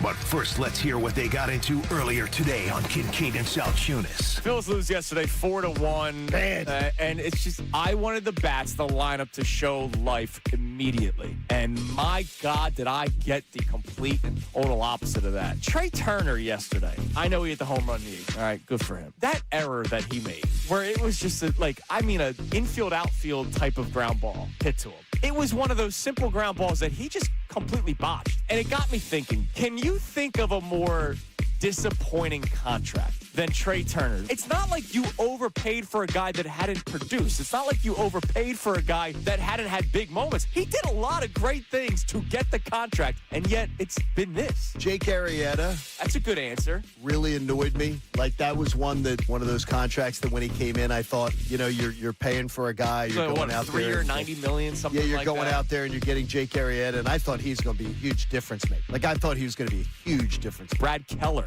comes out yesterday, torn UCL. To me, still, even more so now, bullpen arm. If I were to say I need to give up the most amount of prospects for a player right now, bullpen arm is that position for me. That's it. Even more so now that Brad Keller's out. Look, this team needs more than one bullpen arm. You'd rather have one big name guy than two credible major league arms. I want two credible major league arms. Over one big name guy, I want two credible major league arms. Now back to the show. All right, that's what we've been getting into today. And, of course, most importantly, we're trying to help find things from your childhood that you would love. Ricky Batalico is here. He is. He's off today, but he still works for the station, so he's doing some recording for commercials. He's hanging out with Dan White and Associates. Of course. And Johnny, I asked him, what is something from your childhood that you wish you could find? Now, he first said Rock'em Sock'em Robots. I was like, they're still made. Like, you go to Target or Walmart. Do they really? Yeah, they still make them. I didn't know. Do you know that? Did you realize that Ben Davis was the model for them? Oh. He was the model for the Blue Robot. I did not know that. Yes, one. that was Ben. Ben actually modeled for the Blue Robot. Big day for Ben yesterday with all the smoke in the air. I'm telling you, he did. Good job, Ben. It's the truth. Everybody was fine yesterday out in the smoke. Yes, we all survived. Yeah, I mean, everybody if survived. you have asthma, you probably should stay Guess indoors. what? The doctors checked, and it was fine to play baseball. The doctors checked the horses. It was fine to run the horses. How do you know if the horse has asthma? It was okay. It was okay. And by the way, if you have asthma and stuff like that, it is your responsibility to take care of yourself. Yeah, exactly. That's all you do. But I asked him, all right, what something else? Like, because those are still being made. He said, well, what about like the mini football games that used to, like the handheld, like almost Game Boy-ish football games? I found a vintage 1978 Coleco electronic quarterback handheld football game. Coleco. That was a great game. $30. Okay, I'd buy it right now. On eBay. I think well, you see, I don't trust eBay. Why not? I've done things on eBay. Because somebody will have beaten that thing to death. Well, there's 1,000 of these. So there are? Oh, dude, Are they brand new? Are you talking about they're not brand new. They're all used. They say Are you talking used. about the little square ones with the directional arrows and everything? Yeah, okay, I had that. I'm going to tell you. There's a bunch of them. I had the first one. Yeah. They were awesome. Yeah, $30. I'm telling you, you guys never had that. No. They were awesome. I told you. But you'll cringe. Ricky, they're here on eBay, $30. You will cringe. Right. Ricky would love one. Give us one text. By the way, the purple ketchup that we talked about earlier, there was green ketchup for Shrek, so I was right. Green ketchup for Shrek. It did so well, they said, all right, let's do a purple one. For? It did not do well. The ketchup. But, not for anything. Shrek? Oh. They were just like, oh, the green one works, so let's try the purple one. What do we got on the text line? Davis on the text line. Philly Davis Difference. Check them out in Burlington. Bubba from Texas. Great name, great place. Checks in and says, I would kill to watch NFL Follies 95 on VHS if anyone could find a copy. I bet you could find that on YouTube. I bet you can find it. Yeah, but he wants the VHS. He wants to be able to put the tape in. No, you want to watch it on YouTube and stream it on your television. See all the tape come out when the thing gets messed up? The guy that wants it on VHS doesn't know how to stream it to his television. That might be it. I did just You cast it right onto your TV. Hold on. I found a DVD of NFL Greatest Follies Complete Collection, $20. DVD, not VHS. If he has some wiggle room with the DVD. We'll talk to Bubba. I found it for $20 on Amazon. That's incredible. Available right now. All right, join us now here on Kincade and Salciunas via Zoom, not via VHS tape. I know this guy wouldn't be VHS. Via Zoom from on Patterson. Ant San Filippo joins us. Ant, what's going on, man? Good morning.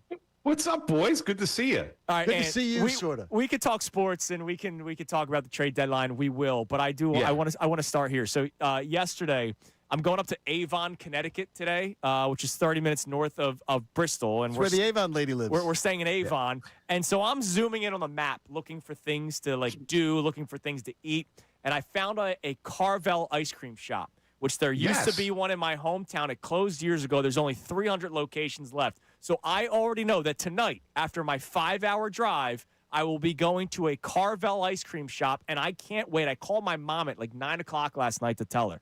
So, Ann, is there something from your childhood that you wish you could still find or buy or eat or try? And I have been searching eBay all morning for people finding these things. So do you have something that comes to mind? Well, I'll tell you, but are you going to get the Cookie Puss when you go to Carvel? That's what I brought up this morning. Cookie Puss and what was the other cake? What was the other one, John? Fudgy the Whale. Yes, that's right, Fudgy the Whale. Just so you know, Cookie Puss is still available. Like, you can still buy a Cookie Puss. Yeah, there you go. It was funny because I heard you guys talking about this, and I had the answer, and then you guys brought up the handheld football one, which I also had, like John. But my favorite one at the time was a Mattel handheld baseball. I remember that one. That was great, too. The best part about it was what I thought was so innovative at the time, must have come out in, I don't know, late 70s, was when the pitcher would pitch, it was like these little electronic dots, right? Yeah, yes. A fastball would fly in really fast, but it also threw a curveball, which would have the electronic lights to curve in. Yes, it did. So dude, that's awesome. Yes, it threw off your timing as the batter, so you had to react to the off speed. It was awesome. So I just found one. 1978 vintage baseball handheld video game, tested and working, they say, for $24. I bet you, because they showed the battery in the photo, I bet you the battery costs more money than the actual game at this point. That's great. Yeah, it was a 9-volt, I believe, right? That's awesome. Yeah. All right. Well, so they're still there. You can find them on eBay. So That's this amazing. is what we're doing. It's a service. $24 is worth it. Yeah, and he's going to do the football one for $25. I do the baseball one too. Now that Ansam brought it up, I'll do the baseball one too. Dude, look at this. That's for sure. You know, that's amazing. Your flight down to Atlanta, you could play this. I could play that. All right, Ann, I guess we'll talk sports. Phillies lose yesterday. Not a good start out of the All-Star break. Losing 4-1. It's not the end of the world, but it's the same old, same old. The bats were dead. A bullpen arm gave up a run. Nola was fine, but it wasn't like worth the contract. When we look at this baseball team, one of our questions still is, can they compete for a World Series? And we've now there's 64 games left. We've had plenty of data. When you look at this team, do you believe that this team in its complete form is still one of the top contenders in Major League Baseball? Yes, but that shouldn't be like, oh, don't worry about it. That shouldn't be like, everything's fine. I mean, certainly, in my mind, they are one of the top 7 teams in baseball. They're right in that mix. They are one of the teams that has a chance to go all the way. There's still a pretty big gap between the Dodgers and the Phillies, though. And I'm not certain that there's anything that they could do at the trade deadline, no matter how many people they bring in here, that can close that gap enough. And I think that's when reality will set in, that the Phillies are a good team, but probably not good enough. I do. When you say they're not good enough, is there any one move or maybe a couple minor moves that you think could really move the needle about their viability to challenge for a championship? So it depends on who's going to be available, right? I mean, I look at it right now. There's only a handful of teams that are definitely going to be sellers at this deadline. There will be more that crop up over the next couple of weeks, but we don't know who those teams are going to be. And the reason we don't know is because these races for the wild card are nuts, especially in the American League. I mean, it was just a few weeks ago that everybody was talking about the Red Sox and the Tigers as teams that were going to trade off players. And now they got a little hot, and they're right back in it. The Red Sox are a half game out of a spot. The Tigers are only 3 back or something like that. Like, are Tarek Skubal going to be traded? Is Aroldis Chapman going to be traded? Is Wilson Contreras going to be traded? Like, probably not at this point. unless those teams go, south over the next 3 weeks. So I don't know who that one player is going to be. If I look at the 6 teams that I think are your sellers, I don't think that they're going to move anybody that will move the needle. The Mets have some interesting names. I don't think the Mets are going to trade within the division. And if anything, if you're going to do anything with the Mets, it's probably for one of those expiring contract bullpen arms. And none of them they will help, but none of them will move the needle in Philadelphia. Now, speaking of bullpen arms, for a couple months now, I've been saying that their biggest need is a bullpen arm. And this is before we heard about Brad Keller's injury yesterday. It was just more so because we thought going into this year, starting pitching and bullpen will be the strength. And starting pitching has been, but bullpen has not been other than Duran. So going into this deadline, which is a couple weeks from now, if Dave Dombrowski was to say, all right, the highest priced prospects that I have, I will allocate it toward this. Do you think it's back-end starter? Do you think it's back-end bullpen, like legit name? Or do you think it's that right-handed bat that everybody's been coveting for 4 years now? Yeah, I would have told you before the Keller injury that that they would have been in the mix for a bigger name starting pitcher. Like, I really would have felt that. Wow. Now I kind of think that when you look at the bullpen, you have no confidence in any of your lefty relievers. Your righty relievers, Bolin has looked good, but he's never done it on the big stage. Kerkering's been okay, but he's been a little bit wild. So you're not loving the bridge to Duran. I almost think now you go and say, all right, if we're gonna push the most chips in, it's to get another dude at the back of the bullpen. Like I just go get Mason Miller if San Diego is really going to trade him. Like, then there's been talk that the Padres might do that, right? If that's reality, go get that guy and shorten the game. Make the game a 7-inning game, because you're not hitting Miller or Duran. Good luck, winning a 7-inning game, right? If you go back to, and I know it's going back about 11 years now, but the Kansas City Royals, when they won the World Series in 2015, they did it by having a bullpen that shortened the game. Yeah. Yeah, they were good after the 5th inning. Yeah, right. And so, like, that, to me, is a strategy that the Phillies feel like they can employ when you have the 3 starting pitchers that they have in Sanchez, Wheeler, and Luzardo. If you can shorten the back end, like, it becomes really hard to score runs on the Phillies. And so you just have to get a few. You don't need the offense to be otherworldly. You just need it to be somewhat competent. I want to be so optimistic about this club, but how much do you think the baggage of the past weighs on them potentially as they head towards this stretch run? Yeah, I mean, so the baggage of the past it's more for us, right? Like, because we talk about it, we write about it, we sit there and say we don't trust this team because of it. But I've said before, the only ones that I really look at, I look at the 2 games against Arizona and then the series against the Mets, and I say that's the baggage. Yeah. I cannot qualify losing to the Dodgers the way they lost to the Dodgers last year as part of that baggage. That was an epic matchup of 2 very, very good teams. The Dodgers just happened to win it, right? I don't look at that in the same vein, but we cling to these things. Our hearts have been broken so many times in Philadelphia that we really, really clutch to these moments more than anybody else. And so when it comes to that time, we're going to sit there and say they're going to break our hearts again because they've done it before. And this is how they've done it before. And look, it's never easy to do what we want them to do. But I do think that, they feel it, they know it. And I think that they know, at least the star players know, they're running out of options. They're running out of time. And, time is undefeated, right? And yeah. I think that that's where they recognize it and they feel the pressure.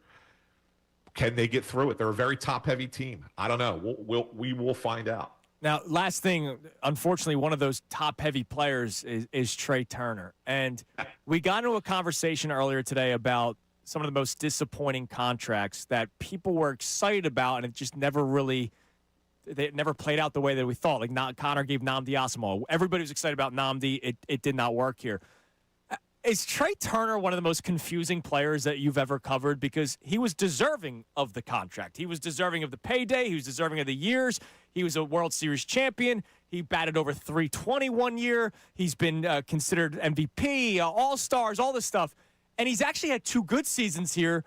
But this year and year one have been horrible. Like, have you ever seen a guy like Trey Turner where you don't know who you're going to get year in and year out? Yeah, it's wild. It's absolutely wild. And I kind of thought, and I still think, I mean, I'm not going to let one game dictate this, even though he had a home run last night. But I kind of think that we're going to see kind of like we did in 23, right? I think Trey Turner is going to find it for a stretch of time this year. I still think that that's going to happen.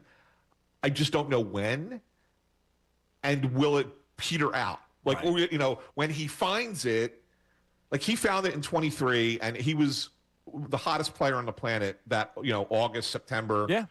And in the beginning of October, and then it went away again, right? And so, like, I'm a little concerned. I believe it's going to happen at some point, but then when does it go away? Yeah. And that's a problem. The Phillies can't win without Trey Turner being Trey Turner. Yeah, and there it is.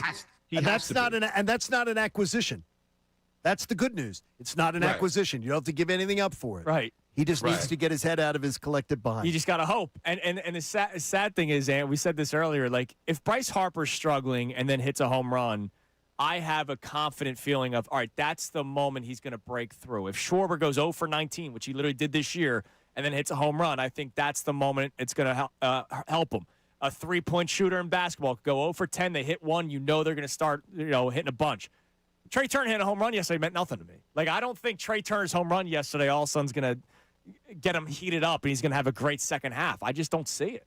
No, what I need to see, what makes me think Trey Turner is figuring it out is finding ways to get on base with singles, doubles, hit the ball the opposite way, not swing at pitches out of the zone, have more productive at-bats. That, to me, the home run is a home run for Trey Turner. Like, they're going to happen. You're going to step into one, and you're going to get one.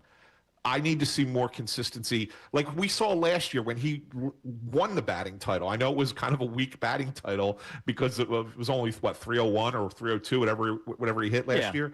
But he hit 300. But he hit 300. Yeah. Right? Like those kinds of hits that he was getting last year, you start to see a few more of them, then you say, okay, Trey's coming out of this. I don't need to see him putting the ball in the left field seats to say he's coming out of it.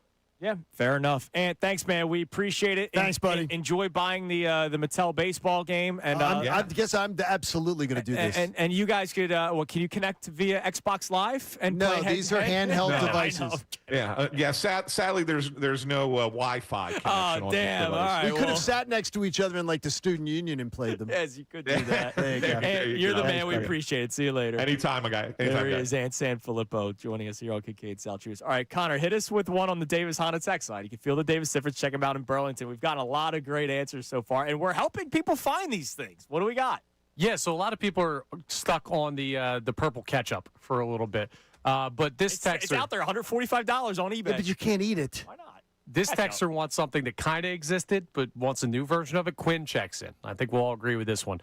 I would be willing to give up my first child if they remade NFL Street with today's NFL players. Yeah, I would love that. Would you give up Cooper? No.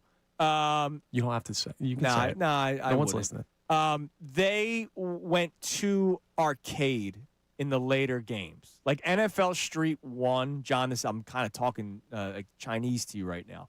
NFL Street 1 was like 7-on-7 football, like pure 7-on-7 football. Okay. NFL Street 2 was fun, but they allowed you to start jumping off a wall. Oh, well, then that's dumb. I'm not playing that. It was fun, but it was a bit much. Then NFL Street 3 was like you were picking up power-ups when you were running, and I was like, whoa. No, game breaker or nothing. That's it. Yeah. It became cartoonish. NFL Street 1, the pure 7-on-7 with the game breaker, was awesome. And every sports game, like arcade sports game, does this. They go too far.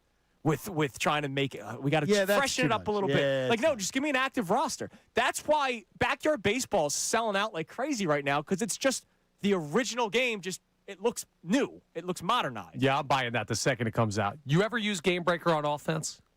No, always save it for the defense. Good man. Yeah. Good man. My buddy Joe had Intellivision. Oh yeah. You know what? I know what it is. You yeah. know what Intellivision is. I remember playing hours of Intellivision. Yeah.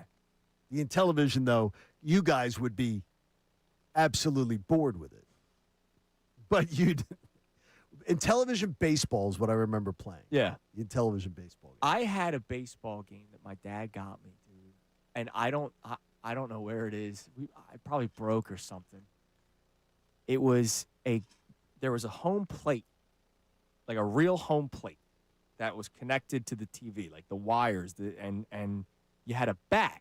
Yeah, with the foam at the end. Yes, I had the same one. It was like a Japanese game or something. So somehow, like this is like ahead of its time kind of thing. Olivia and I used to play the boxing.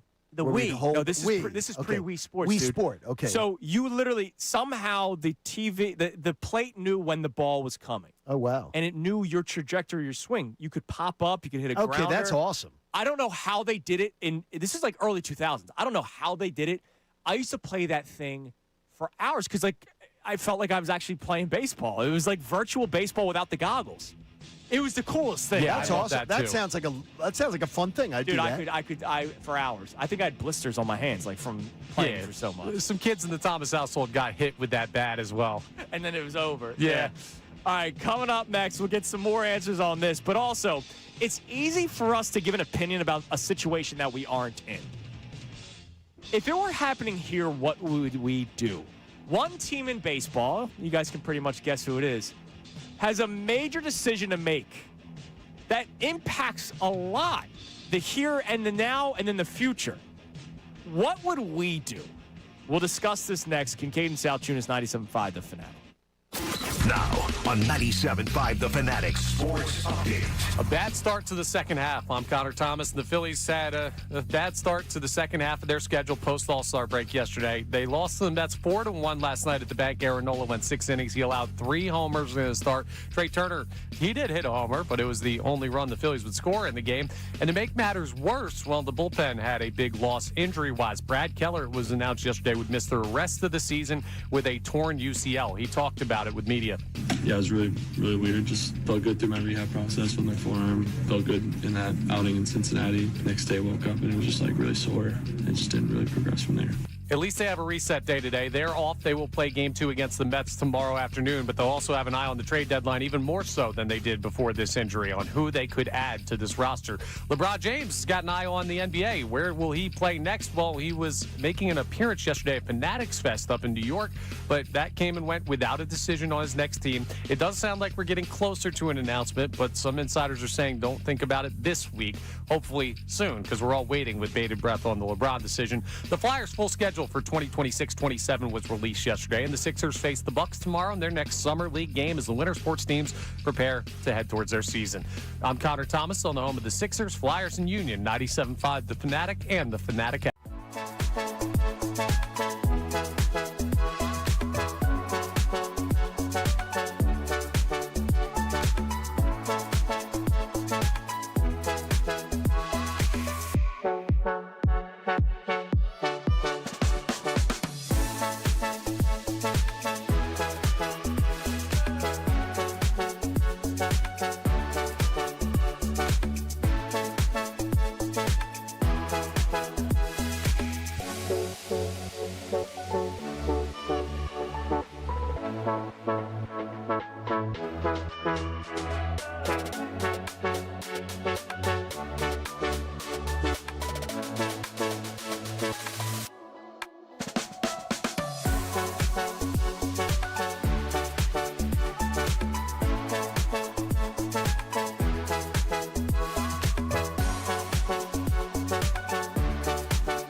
Now more of Kincade and Salciunas. 97.5 The Fanatic and the Fanatic app. The final hour of Kincade and Salciunas is presented to you by The Bagster. It's a dumpster in a bag. You can get yours today at Home Depot and Lowe's. You need details? Go to Bagster.com. If there's any way to tell you how times have changed in the sport of baseball, Johnny, so I found a YouTube video. Okay. Of a kid playing that baseball game we were telling you about. Of the one with the bat? Oh, that's awesome. It's Radica Baseball. They have 3 versions, 1, 2, and 3. And this kid was playing Radica Baseball 2. The 4 pitches that you could throw. A slider. Correct. Curve. Fastball. Oh, no, slider's not on there. I'm sorry. Not there. Fastball. Curve. Changeup. Knuckleball. You see, that's old. No sweeper. Well, no sweeper. No two-seam. Where's the forkball? No forkball. Forkballs from back in the day. And by the way, I couldn't love the MLB Network crew better. The guys in the MLB Network that constantly make fun of the sweeper. Yeah. And it's Pedro Martinez and them just making fun of it, going, will you stop with this stuff? Yeah. Just like how there was a slurve and all sweeper. These things. What does Pedro know? What do these guys know? Sweeper. Stop. By the way, it was funny. I heard Ricky before the All-Star game, on the air on Unfiltered, talking about how he was. You know who he was replaced by in the All-Star game? I do not. Pedro.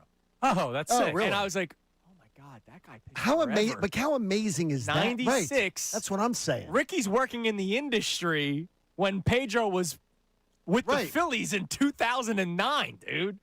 Like that is incredible. When you think of Ricky, Ricky's very very humble.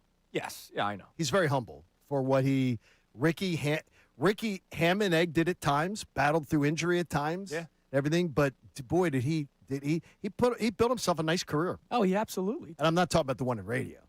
He can. Definitely not. Not that way. All right. Before we get back to the text line. We've been talking about Scooble forever. Yes. And none of us believe that it's a real possibility. And it's fascinating. You heard Ann Sanfilippo talking about it. We talked about it yesterday, the article on Fox Sports where 23 of 30 teams are within 4 games of a playoff spot. The Detroit Tigers are 44-52, which is a bad record. But they've won 7 out of their last 10. They're 6.5 back of first place in their division. They're also within reach of a playoff seed within 4 games.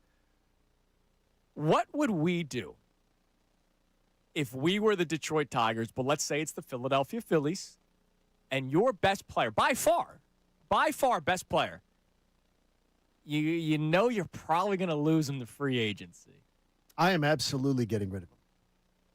I think I would too. I am absolutely getting rid of him. But man, that's such a tough sell. It's terrible. But it is a tough sell, but I am not. To your roster, I am to not your fans. I am not.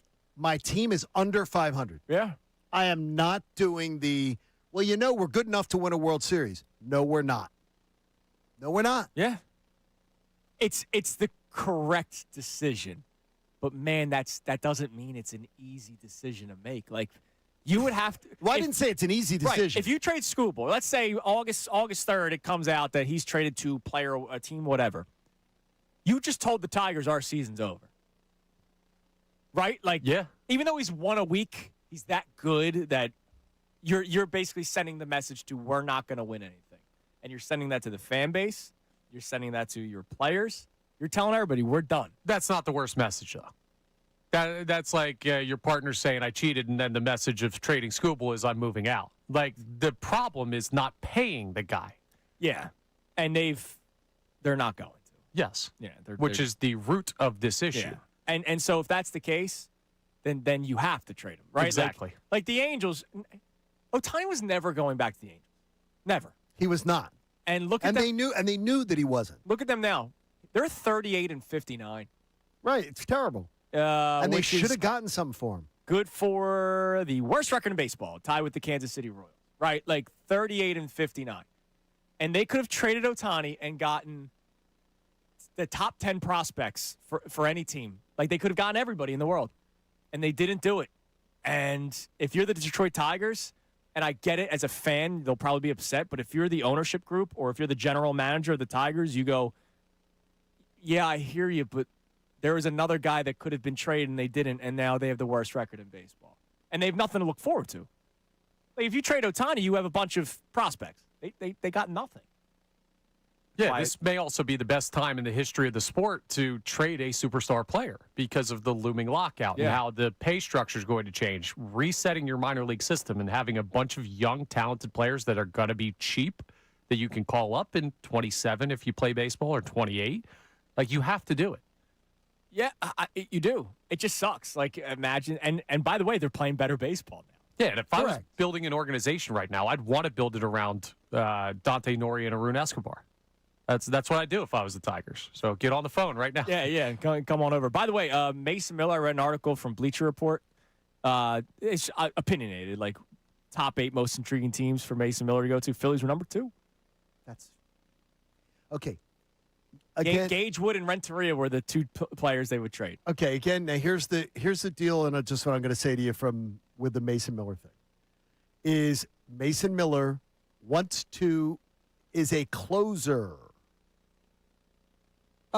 He is a closer that wants to. He is a guy, an alpha male who I'm taking this from an MLB Network piece. He is a renowned alpha male, wants to close games. He doesn't want to come here to Duran. He went to San Diego. Who do they have? Suarez, dude's a stud. He wants to be a closer. He's with the Braves now. I think he just got hurt. He wants to be a closer. Well, if he's on the Braves, he's probably hurt. That's good. That's a good point. He went to San Diego. I think he was the guy they used in like the high leverage 7th or 8th inning thing. Suarez was still their closer. Yeah, but he wants to be. I'm talking about what he wants. This is what the kid wants to be. He's young. He's young, and he's an amazing. Look, he's going to get paid regardless, right? Because of his ability. So whether he's paid. pitching in the 8th inning or 9th inning, he's going to get paid a boatload of money. And can this team afford to do that? No, well. That's the question. Like we said yesterday, they're going to be bad in 5 years anyway. Might as well just keep on adding to it. All right, what do we have on the Davis on the text line? You can feel the Davis difference. Check him out in Burlington. Yeah, so we have people checking in on our other conversations besides just the nostalgia one. And this texter checks in and says, if this is legitimately it, and next season we see the Phillies in the position of the Mets this season, do you start trading away players to build the farm system back up? I would say, sure. Who could you trade? There's one player, and somebody, who could you trade? Somebody tweeted at me yesterday that it would be Marsh. Yeah, you could move Marsh. What could you get? What do you think you could get for Marsh? I don't know, all-star that. What do you baseball doesn't look, I don't baseball know. Doesn't look at him as an all-star. They look at him as a one-time, just an all-star starter. But they look at him as a half. The fans voted and everything like that, and they did. He's a half-season all-star. Alec Boehm was a half-season all-star. Well, don't forget last year too. I mean, he turned it on.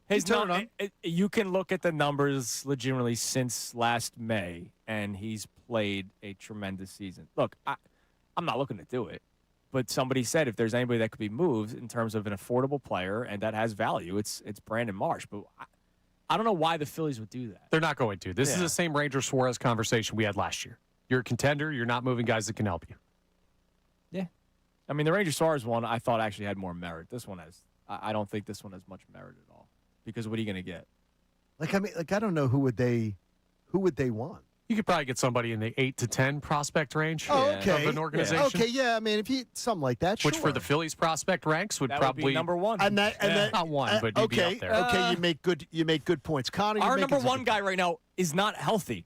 It might actually but when he's be healthy, number 1. What a player he is! All right, what else we got on the text line? Trade for Embiid. No. We also have a check-in here, and this texter says that with the Phillies offense, Joe the Cynic, they need a trip to see Dr. Avidan Appel for the weekend. If La Russa was the manager, he'd let Wheeler hit for at least the next 2 position players as next start. Yeah, he could have hit for – honestly, he probably would have done a better job. Some of these guys. By the way, speaking of Dr. Avidan Appel and the team at Iron Mountain Men's Health, we do have a poll of the day running, which is always strong. Which player has a worse contract, Trey Turner or Aaron Nola? And 62% of people are saying Aaron Nola. Yeah, it's the easy right answer to me. All right, give us one more nostalgia. Come on, man. That's what I really care All right, let's get a name on this one because they have a good one here that we talked about in the back. Dan checks in and says, the Kudos Bar. I remember the name of it. It is a granola. I think they still have. Weren't they that's a whatchamacallit. There was a candy bar named a whatchamacallit. Yes, but no, the Kudos bars like a granola bar. They're still a thing. They're still a thing? Kudos I haven't bars seen those in years. Kudos are in stores. Instacart. Kudos are in Walmart. stores. Yeah, you can find a Kudos. Good news, Dan. Kudos bars are still You out can there. find Kudos at like one of either Walmart or Target. You can find a Kudos. I know that. I just don't know which one it is. But I've seen them in Walmart or Target. Okay, on Wikipedia, very accurate source, did get discontinued in 2017, and in 2020 there were no plans to revive them. So maybe these are they were made.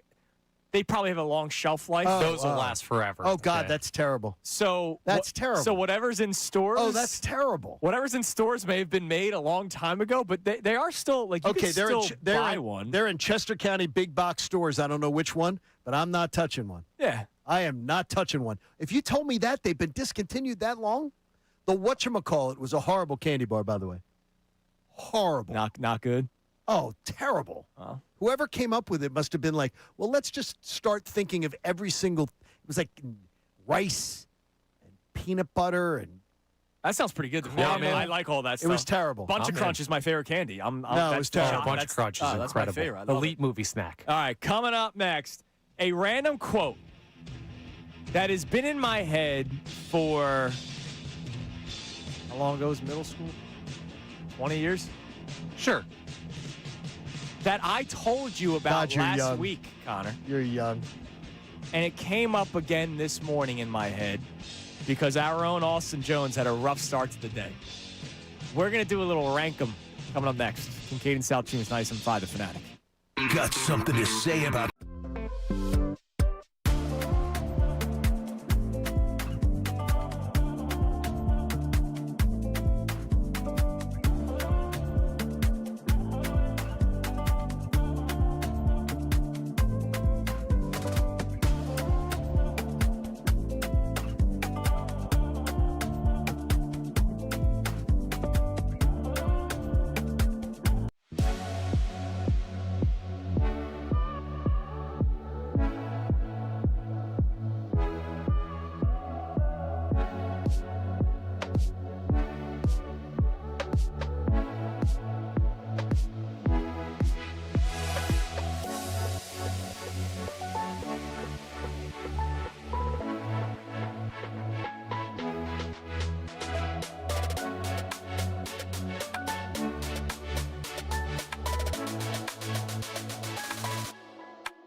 Kincade and Salciunas, 97.5, The Fanatic. It is 9:48 here on Kincade and Salciunas, 97.5, The Fanatic. Tab Soda has been sent in. I even knew the jingle. You did. But you never heard that jingle. Never until you Your just parents played it. would have known it. It was the first ever diet soda. Yes. The first diet soda. Dumb. BB402 on Twitter. That's not his legal name, I don't think. Sent that in. Just have the regular soda. Why we got to do the diet? Apparently, as of 2020, they were still making it. And then they stopped. Tab Cola, what a beautiful treat. I never heard of Tab in my life, and it was still being made in 2020. I remember that it was the joke used to be the Tab when the people would go up to the counter and get like I'll take the Whopper, I'll take the fries and a Tab. And a Tab, yeah. I'm like, dude, that ain't helping. That's not really helping. Helped a little bit in the long run. Not really helping. All right. This morning, shout out to our man Austin Jones, who still made it into work today. I love Austin. We love what we do for a living. The 4 o'clock alarm kind of sucks. So much so that you don't want to do it anymore.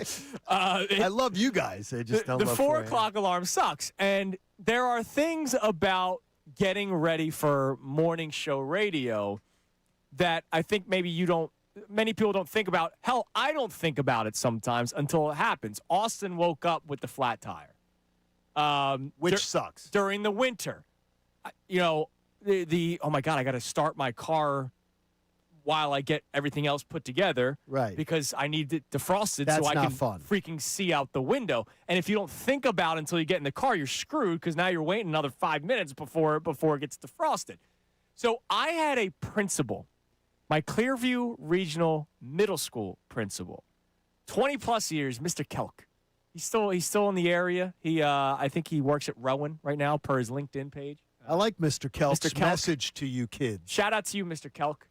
His message at the end of every morning announcement was, make it a great day or not, the choice is yours.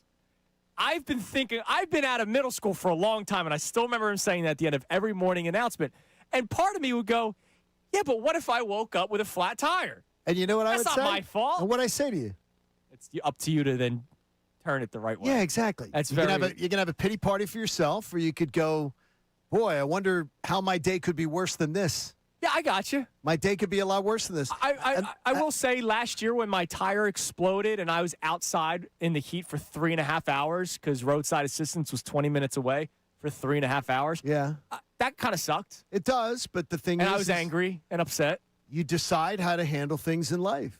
And there are people who have pity parties, and there are people who fight. Well, yeah, I had a pity parties. I had a pity party by You crushing do like not. 3 beers, and then I was happy afterward. Connor, you're a positive person. No, I just have a good life. But you're a positive person. It's beautiful. When you deal with... I've seen you when your car got broken into. Yeah, but I don't have anything worth stealing, so that's fine. That's good. But Connor doesn't sit and have a pity party for himself. So, shout out to Austin. Found a way to still get into work. I love it. That's big because again, it's hard to do that at 4 o'clock in the morning. He had his pretty lady take him in. Yeah, of course that helps. And now he's got his pretty lady driving him home. Yeah, I got his ride. So, what are some Connor, ways? don't make any moves. What are some ways? Some ways what? That your day could start off rough. And like I'm not talking about like you hear about something tragic. I'm talking about you walk outside, your tire's flat. That's a bad one. Is that like a 1 seed like That's a 1 seed. That's no idea because you went to bed, especially if you're parking in the city, like you're walking away. I mean, seeing Ricky Batalico in the morning could make that can never be a bad thing. Seeing Dan White, here is never a bad thing either. Is the flat tire when you walk? That's got to be. You got ready for your day, like you got showered, dressed, you got your lunch packed, you're ready to go. How about waking up, feeling that as you're like brushing your teeth and everything like that, you feel you're sick, cold's coming on. Yeah, that's or I feel that's, something. That's and worse. You feel that's a sore throat. That's worse. That's bad because I don't want to be sick. That sucks. Like 2 weeks ago, I woke up or maybe more than that, and I just couldn't walk anymore. My hip was just gone. Like that, anything physical or like that health wise. I think say it's it's too tight pants. That it's might from wearing all the tight pants. That might be part of it and everything. I got big legs. The pants aren't tight. Oh, please. Because there's some That's a bad thing. But I would say I would just saying mustering up that fire to just get yourself out of bed and fight through things, and to realize that other people are going to get kicked in the worse than you are. Yeah, this is pretty bad. This might be worse than anything. When you wake up and part of your morning routine, like something you're either out of or it's spoiled, that's way worse than being sick. What's like, that? The milk's bad. Yeah. Or it's like you don't have coffee in the house. Oh, dude. So earlier this week, making the coffee, something happened where the pot wasn't underneath appropriately, and it was just. Did it spill all over the floor? It was spilling all over. Oh, that's bad. And I'm like, here I am trying to get my day started. And again, sorry, I'm not trying to sound like the world's smallest violin. It's 4:05 in the morning. You know what I mean? This is like, the hell, man. Betty would say, as said, she had her refrigerator magnets, and she had a pity party never sees the sunrise. So if you have a pity party for yourself, it's okay. You have a little pity party, but when the sunrise wakes up, that pity party's over. What if I get hit by a bus at noon? Dust yourself off. Betty would have said to you, Connor, suck it up, Buttercup would have been one of her favorites. Rub some dirt on it, dust kid. it up. Dust yourself off. It's okay. Have a good cry. Have a good pity party tonight. But when you wake up tomorrow, dust yourself off, and it's behind you. Don't make it carry into, don't let yesterday's loss beat you again today.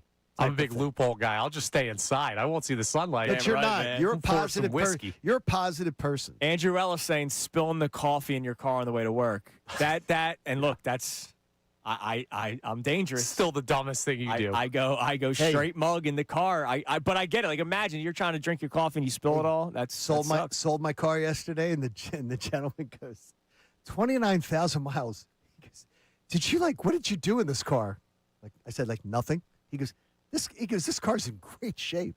Oh, yeah. I said, yeah, when people don't eat in the car, it looks good. Yeah. When you don't sit and make your car like a cafeteria, when you don't make your car a cafeteria, it's really amazing how clean you can keep it. And you take it to the car wash and vacuum it out. And, but eating in your car, I eat like 3 meals in my car per week. I don't understand why people have to eat in their cars. And I watch people eat every day. I don't understand it. They're not that busy. They are not that busy.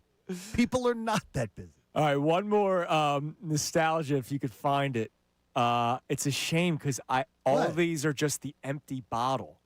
But Tommy John checks in with the Sobe drinks. Do you remember Sobe. Do you remember yeah, those? the South water. Beach? I hated them. Awful. I thought they were so freaking gross. I didn't think they were good. On eBay, a bunch of the bottles, but they're empty, are on there. Who wants that? I don't know, dude. What are you doing with them? I thought they were awful. I thought they were disgusting, dude. Like, I hated there's those things a certain so much. there's a certain iced tea. I don't drink. I love iced tea, as you know. Yeah.